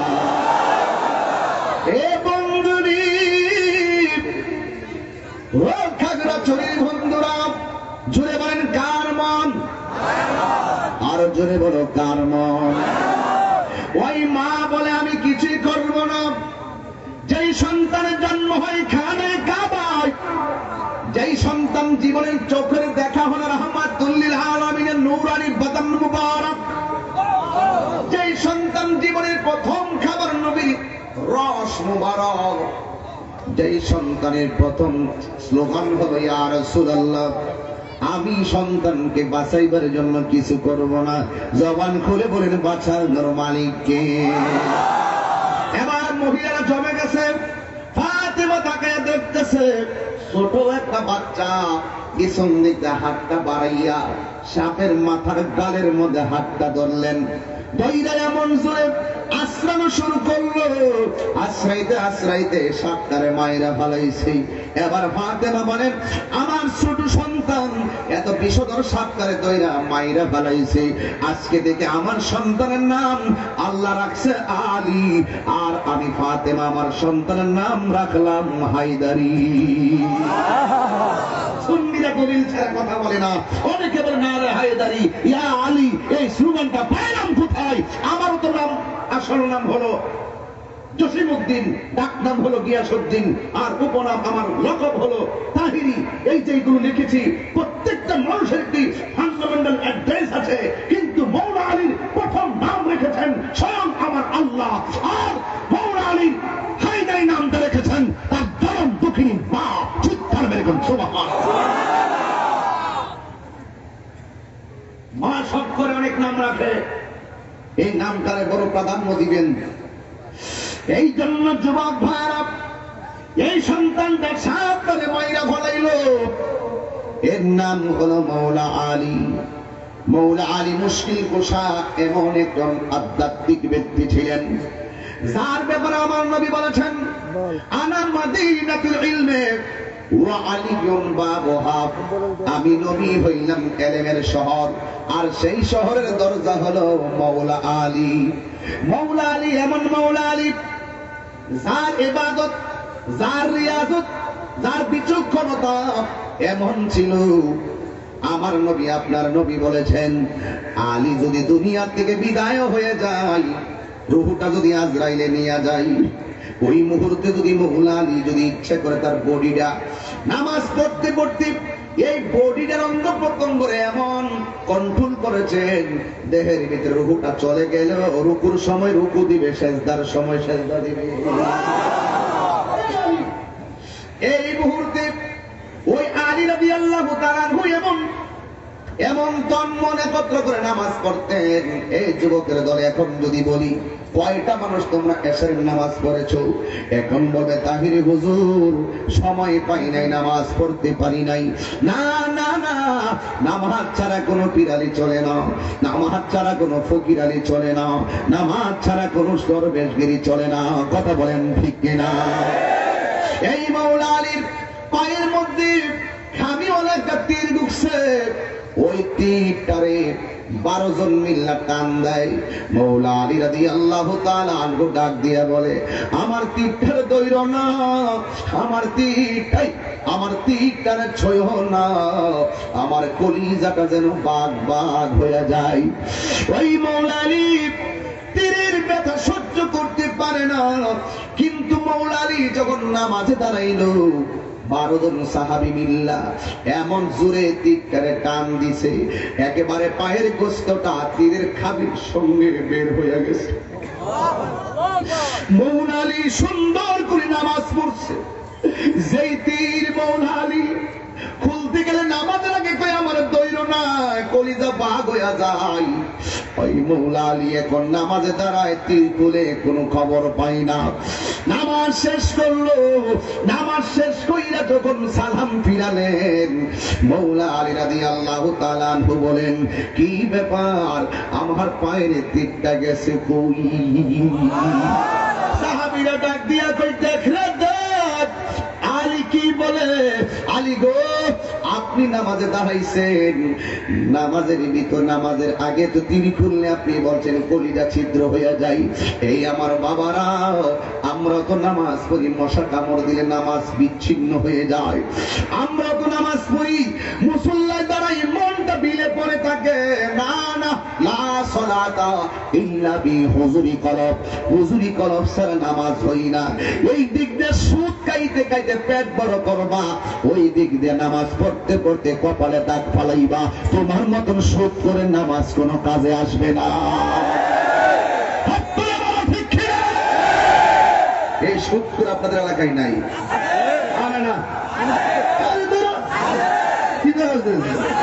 আর মানে হলো সুদ বইরে গেছে। কথা গণ ঠিক না রে? ঠিক। কি হবে বেঁচে থেকে, কি হবে?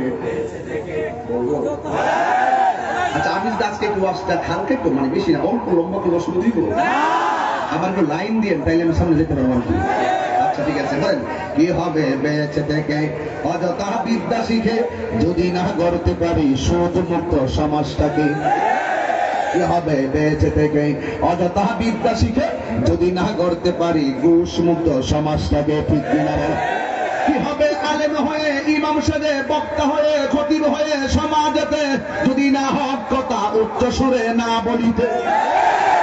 কি হবে আলেম হয়ে, পিসাব হয়ে, ইমাম হয়ে, খতিব হয়ে, শিক্ষক হয়ে সমাজেতে যদি না ন্যায্য কথা উচ্চ সুরে না বলিতে? চাকরি বই করো যদি ছেড়ে দাও ওই না গদি, চাকরি বই করো যদি ছেড়ে দাও ওই না গদি, কি হবে ধোঁকা দিয়ে আল্লাহকে, কি হবে ধোঁকা দিয়ে আল্লাহকে? এবার বলবেন ঠিক দেখি, তাইলে বুঝুন যে আপনার রাগ আছে শরীরের ভিতরে। শত্রুকে সমাজের নেতৃত্ব থেকে বঞ্চিত করে দেন, শত্রুর ইমামকে ধাক্কা মেরে বের করে দেন, শত্রুর বিশ্বাসকে সমাজ থেকে বয়কট করে দেন, শত্রুর খতিবকে ধাক্কা মেরে বের করে দেন। ঠিক কিনা? এই জন্য বলেন, কি হবে আকাশ ছোঁয়া বিলাসবহুল বাড়ি গাড়ি, না খেয়ে কত মানুষ পরপর দিচ্ছে বাড়ি। আজরাইল আসবে যবে মাটিতে পড়ে রবে, আজরাইল আসবে যবে মাটিতে পড়ে রবে, কোন কাজে লাগবে না তোর বিল্ডিংটাকে। হাত তুলে বলো ঠিক কিনা, আর জোরে বলো ঠিক কিনা বলো। কি হবে বেঁচে থেকে, কিভাবে বেঁচে থেকে অযথা বিদ্যা শিখে যদি না করতে পারি শোষণবিহীন সমাজটাকে, কথা কোন ঠিক কিনা? কিভাবে বেঁচে থেকে অযথা বিদ্যা শিখে যদি না করতে পারি মাদক মুক্ত সমাজটাকে, যদি না করতে পারি জুয়া মুক্ত সমাজটাকে, যদি না করতে পারি নেশা মুক্ত সমাজটাকে। এই যুবকরা কি একমত আছে? যুবক একমত আছে? আজকে থেকে যেই জবানে চলবে আল্লাহর জিকির, যেই জবানে চলবে মুস্তাফার শান, যেই জবানে চলবে ওলি আল্লাহর শান, এই জবান দিয়ে কখনো হারাম ঢুকাবো না, ঠিক কিনা বলো?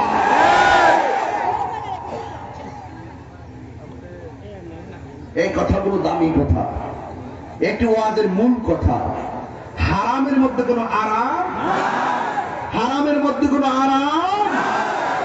বাপরে, বহুত মুসল্লি সুদ খায়া পেট বড় হয়েছে, নামাজ যায় না গাড়ি বলে। আরে বাবা, আশ্চর্য, তোর অবস্থা কি হয়ে গেছে?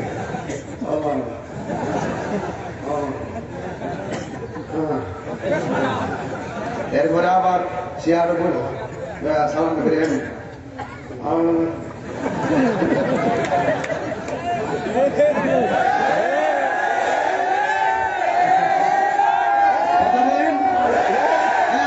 বলেন, ঠিক কিনা বলেন? হারামের মধ্যে আরাম, হারামের মধ্যে আরাম। আজকে থেকে সুদ কি চলবে না, বন্ধ হবে।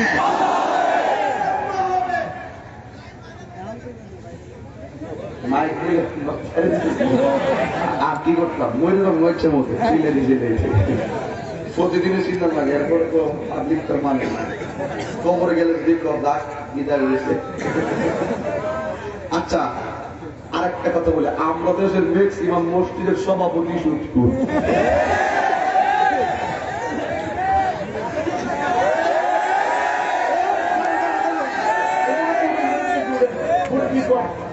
আজকে মুরগিদের কি করবো?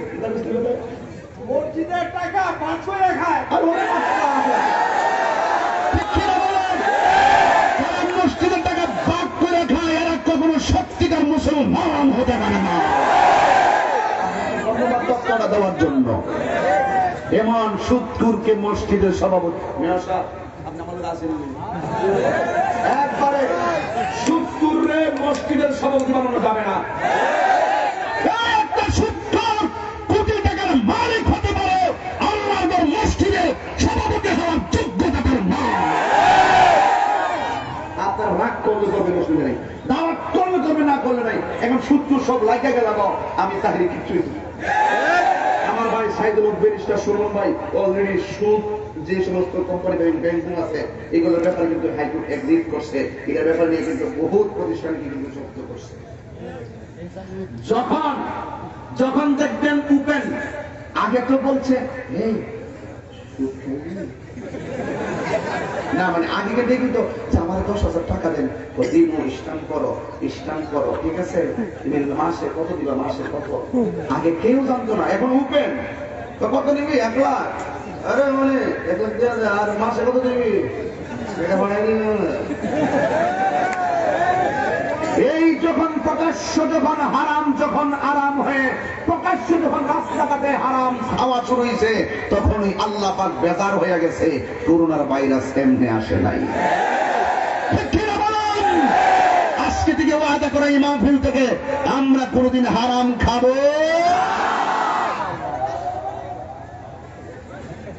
সোজা কথাই বলো, হারামের মধ্যে কোনো আরাম, হারামের মধ্যে কোনো আরাম নাই। যারা খায় তাদের সাথে সম্পর্ক নাই। সুদখোর এক বেচারাকে হুজুর সুদের ব্যাপারে এত বক্তব্য দেন, আমি ঘুষের ব্যাপারে কিছু কম, আমি তোরা যন্ত্রণা আছে না, তাই মরার পরে যদি শেষ হয়।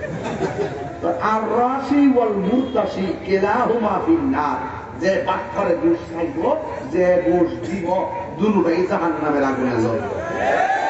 এখন আপনার সিদ্ধান্ত নেন, ঘুষ কি খাইবেন না ঘুষ দিবেন। কতই কোনা আজকে থেকে ওয়াদা করেন, আর হারাম খাবো, আর হারাম খাবো।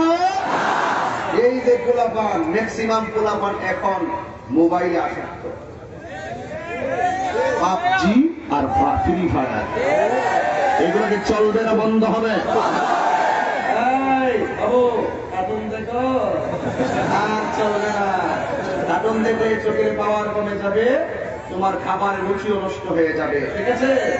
আর কার্টুন দেখবে না। আর বাড়ি থেকে তোমার মুখে বলবা, মা তুমি স্টার জলসা দেখো, ঠিক আছে? তুমি যদি জলসা দেখো, আমি তো হিসাব হই, তাহলে আমরা আর কখনো স্টার জলসা দেখবো না। স্টার জলসা জি বাংলা ধ্বংস করল সোনার বাংলা। স্বামী স্ত্রীর মধ্যে পারতেছে যারা, স্বামী স্ত্রীর মধ্যে পারতেছে যারা, সিরিয়াল চলে কিরণ মালা। এগুলো কি চলবে? এগুলো চলবে? কারণ এইগুলো কেন চলবে না, বন্ধ করতে হবে। কেন বলছি শুনুন, কারণ যতক্ষণ পর্যন্ত আপনি স্টার জলসার দিকে চোখ বুলাবেন, তার কিঞ্চিত যদি আপনি পবিত্র কোরআনের দিকে চোখ বুলাতে পারেন, আমি নিঃসন্দেহে বলতে পারি আপনার গর্বের সন্তান হবে ওয়াহিদুল বুস্তামির মতন সুলতানুল আলামিন। আজকে আছেন তো সবাই? আজকে দিকে কি এগুলো চলবে? আজকে দিকে এইগুলো চলবে?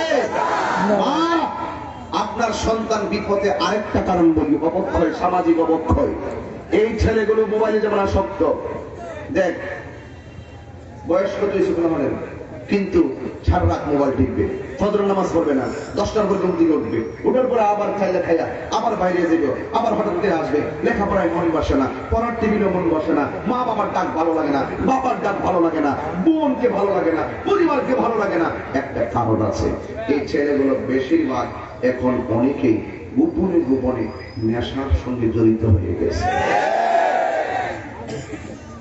আজকে অনেক মা, এদিকে শোনো, আজকে অনেক মা আমার কাছে বিচার দেয়, আমার তো কিছু মুড়ি, শহীদ ভাই কিছু মুড়ি আছে না, বাড়িতে গেছেন বুঝছেন না, মুড়ি তো কয়েকজন আছে, অনেক মুড়িদান তার সন্তানের বিচার দিয়ে যে বাজান আমার সন্তান নেশা করে, আমার কথা মানে না, মারা চোখের পানি ফালাই আমার কাছে বিচার দেয়। আল্লাহর কসম করে ওই দিনও বাগায় শরীরে কিছুক্ষণ বলে গেছি, আজকেও বলে যায়, আল্লাহর কসম করে বলি, তোর কারণে যদি তোর মা চোখের পানি ফালায়া, শহীদ ভাই হোক, আমি হোক, আমাদের হুজুর হোক, মেয়র সাহেব হোক, যদি কোনো দায়িত্বশীল ব্যক্তির কাছে তোর আম্মা যদি চোখের পানি ফালায়া তোর বিচারটা একবার দেয়া গেছে পারে, যদি শব্দটা কই আলা, তাই মনে করবি তোর জীবনে যত টাকার মালিক হবে কিন্তু মনে শান্তি পাবি না। এটা আমি নতুন করে বলে গেলাম, আবার আজকেও বলি, একটা মা যদি চোখের পানি ফালাইয়া কয় কিরে পুত কি করলি, আমার শেষ করে দিবি, পুত্রে তোরে কি আমি এমনিতে জন্ম দিছিলাম, বেশি লাগবে না, অসুর তোরে কি এর লেগে মানুষে পারিসলাম। এই যে একটা হাত আল্লাহ বলছে, কুফ শব্দটা যদি কইরা ফেলায়, আল্লাহর কসম তোর জিন্দিগি বরবাদ হয়ে যাবে, জিন্দিগি বরবাদ হয়ে যাবে। আজকে থেকে ওয়াদা করো, জীবনে কোনোদিন আমরা নেশা করব না, জীবনে কোনোদিন মাদক সেবন করব না, বাবা খাবো, ইয়াবা খাবো, ডেন্ডি খাবো, সুদ খাবো, ঘুষ খাবো।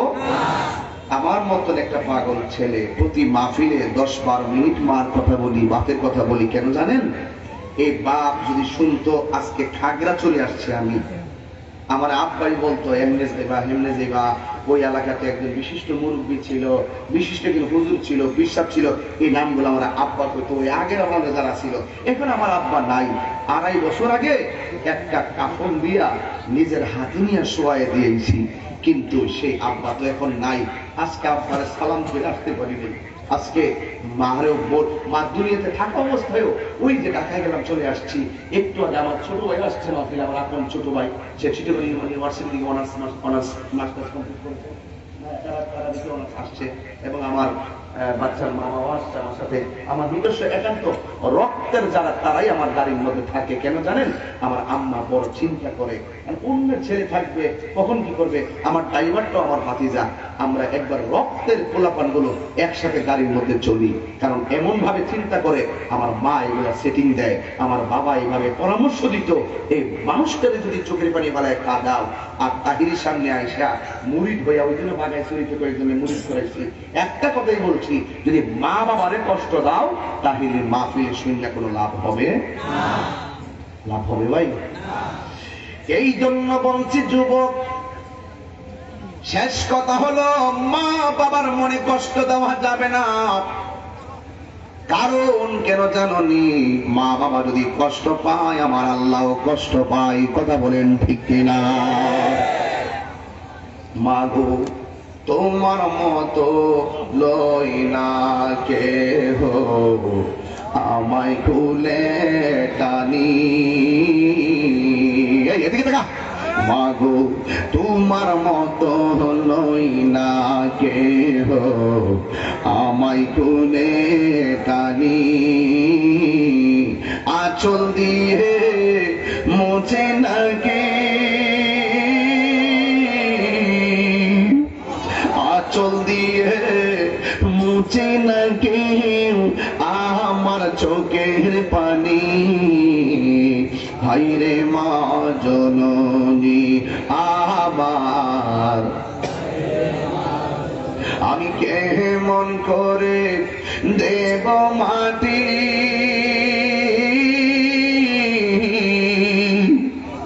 আমি কেমন করে দেব মাটি তোমার কবরে।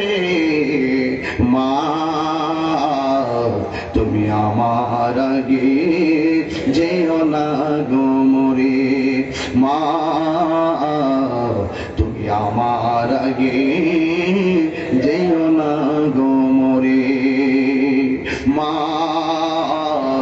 তুমি আমার আগে যেও না গো মরে। ও তাহিরি হুজুর, আপনি দি গজলের মধ্যে বললেন, মা আমার আগে তুমি মরে যেও না, ও বাবা তুমি আমার আগে মরে যেও না। আপনার সুরের সঙ্গে আমিও তো সুখ মিলাইলাম। মা, কেমন করে তোমার কবরে মাটি দিব? আমার আগে তুমি মরে যেও না, আমি সহ্য করতে পারবো না।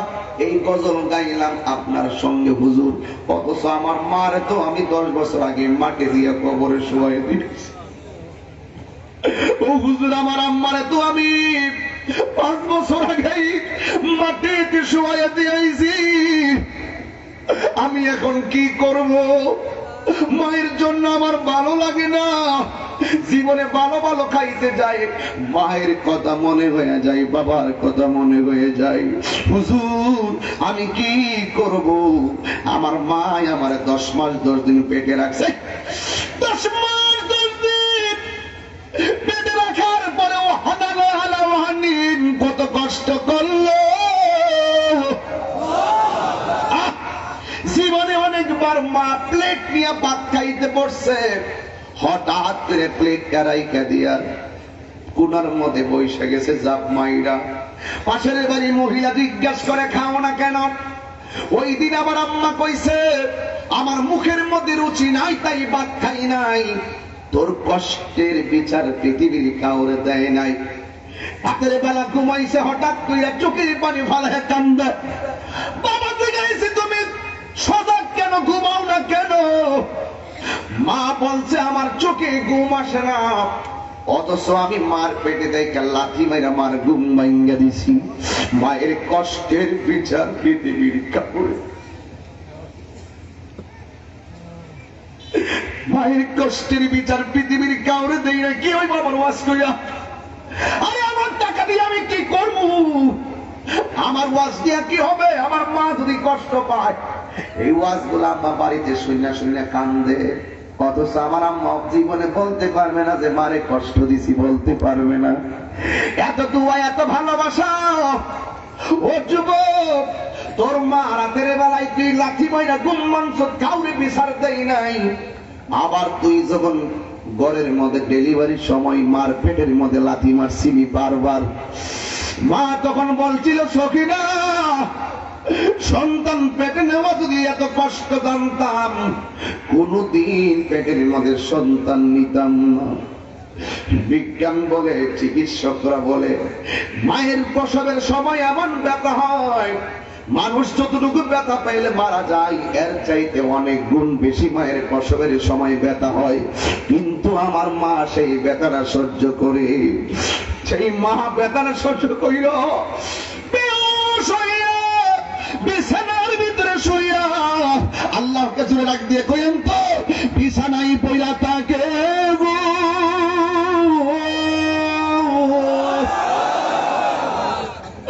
মাথার মধ্যে পানি দেয়, ব্যথা সে সহ্য হয় না, মাথায় পানি দেয়, বেহুশের অবস্থা যায় না। ও যুবক, কেন তাহির কথা কই জানোস নি?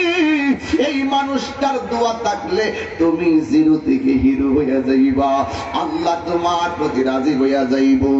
মার পেটের মধ্যে লাথি মারতে মারতে রক্তাক্ত বানাইয়া, মার উপর কইরা বেহুশ কইরা বানাইয়া আমি তখন দুনিয়ার মধ্যে আইছি। বিশ্বাস করবেন কিনা জানি না, আমার আপার ঘরে, আমার ইমিডিয়েট বড় বোনের ঘরে ছেলে হয়েছিল। যখন শুনেছি ঘরের ভিতরে অনেক কয়েকজন মহিলা ছিল, আমরা পাশে বসে দোয়া করতেছি, হঠাৎ কইরা আমার বোনটার ঘরে মেয়ে ছেলেটা হলো, কিন্তু ছেলেটা কান্না করে নাই, চোখ খুলে না, কথা কয় না।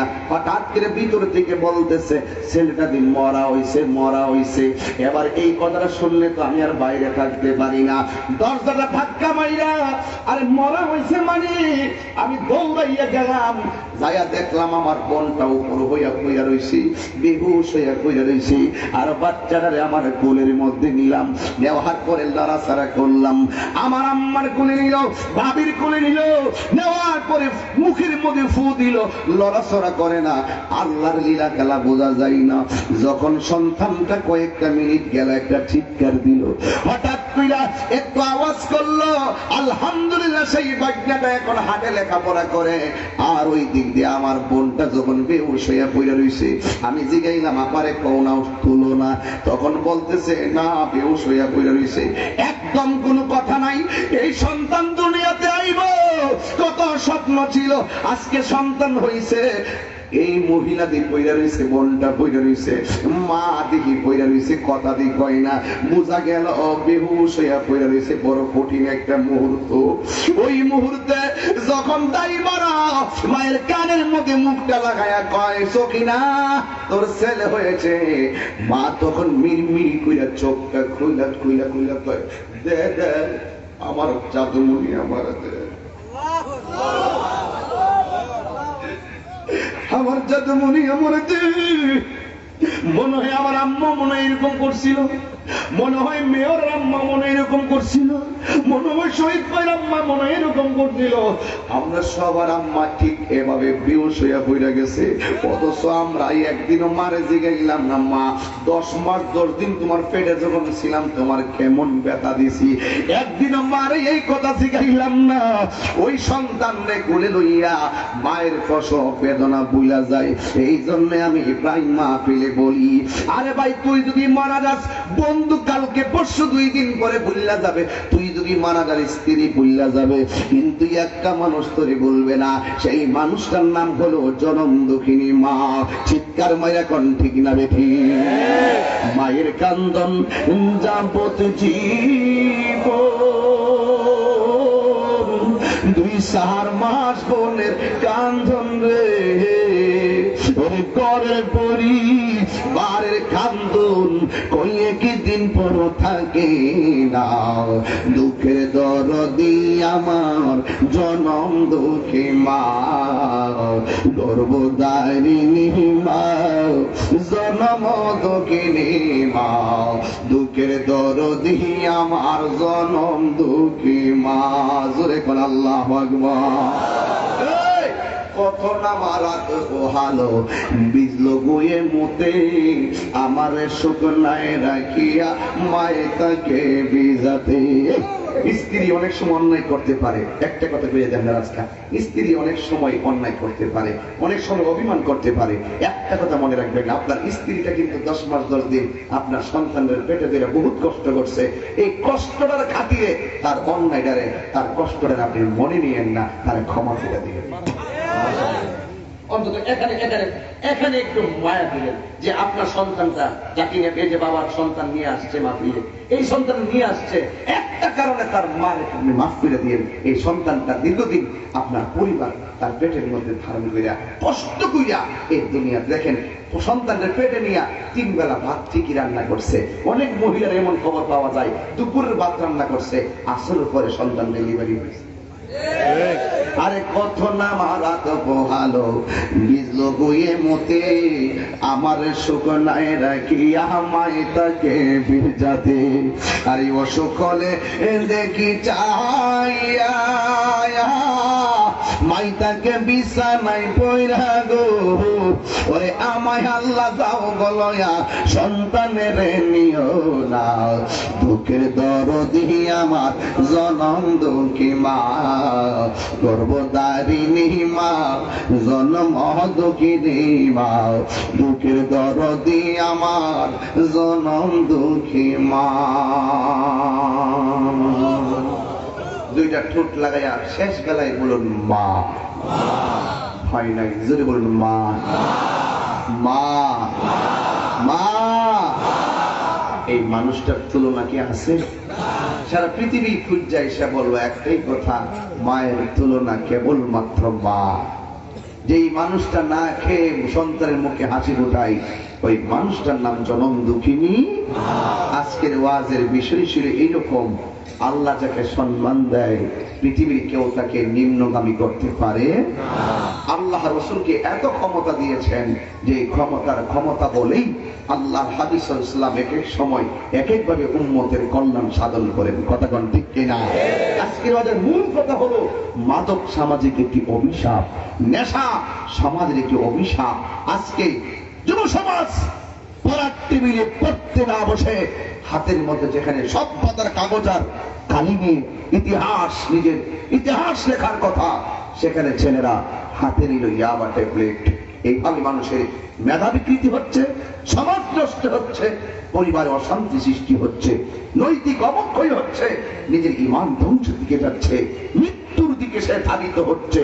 আপনার আওয়াজ করে বলুন, আজকে থেকে নেশা কি চলবে না বন্ধ হবে? তাহলে শেষ কথা হলো, আজকে থেকে মা বাবার মনে কি কষ্ট দিবেন? এই মা বাবার মনে কি কষ্ট দিবেন? তাহলে আমার সঙ্গে আবারও বাগাইছড়ি থেকে কি আজকে কেউ আসে নাই? বাগাইছড়ি পোলাপান কিছু আসছে না? আলহামদুলিল্লাহ, হাত নামান। আজকে থেকে বলুন, বাবা কি চলবে না বন্ধ হবে? সুন্দর করে বলবেন, বন্ধ।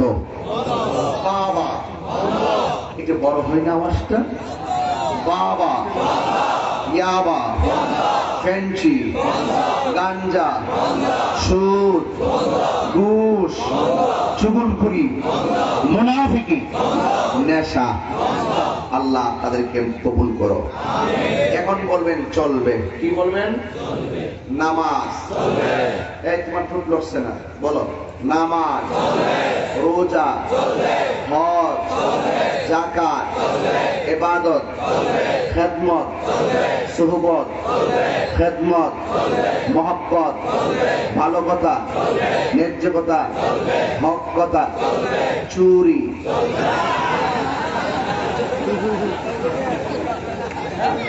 আচ্ছা চলবে, ঠিক আছে চলবে। আজকে যাই মজা পাইলাম খাগড়াছড়ি। এই এলাকার মানুষগুলো অনেক ধর্মপরায়ণ এবং আন্তরিক। ওই দিনে বয়ান করলাম, এত রাত্রে পর্যন্ত কেউ লড়ে নাই। আজকে দেখলাম যে প্রথম একটু ধাক্কা দেখে হয়েছে, আমিও চেষ্টা করছি যে কষ্ট দিয়ে হইল কন্ট্রোল করার জন্য। এরপরে মোটামুটি এখন যে অবস্থা, মোটামুটি অনেক সুন্দর। এই যে ওয়াদাগুলো করছেন, ওয়াদাগুলো কি কালকে ভঙ্গ হয়ে যাবে? কথা কোন ভঙ্গ হয়ে যাবে? তাহলে আজকে থেকে গোড়া বাপটাকে কি গোড়া বেটা বলে গালি দিবেন? গোড়া মাটাকে কি গোড়া বেটি বলে গালি দিবেন?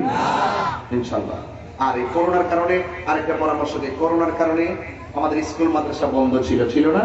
এই বন্ধের ভিতরে অনেক ছেলেদের মেধা শূন্য হয়ে গেছে, ঠিক নেই? অনেক শিক্ষার্থীদের মেধা কি হয়ে গেছে? শূন্যতায় চলে গেছে। এই জন্য ওই ছেলেগুলোকে হাউস টিউটর রেখে বাসায় পড়ানোর জন্য ব্যবস্থা করবেন। স্কুল যদি খোলা হয় সীমিত ক্লাস হচ্ছে, কিন্তু বাড়িতে লেখাপড়ার প্রতি জোরদার দিতে হবে। ছেলে যেন অন্তত পক্ষে রিডিং তো করতে পারে, এগুলোই পড়ুক।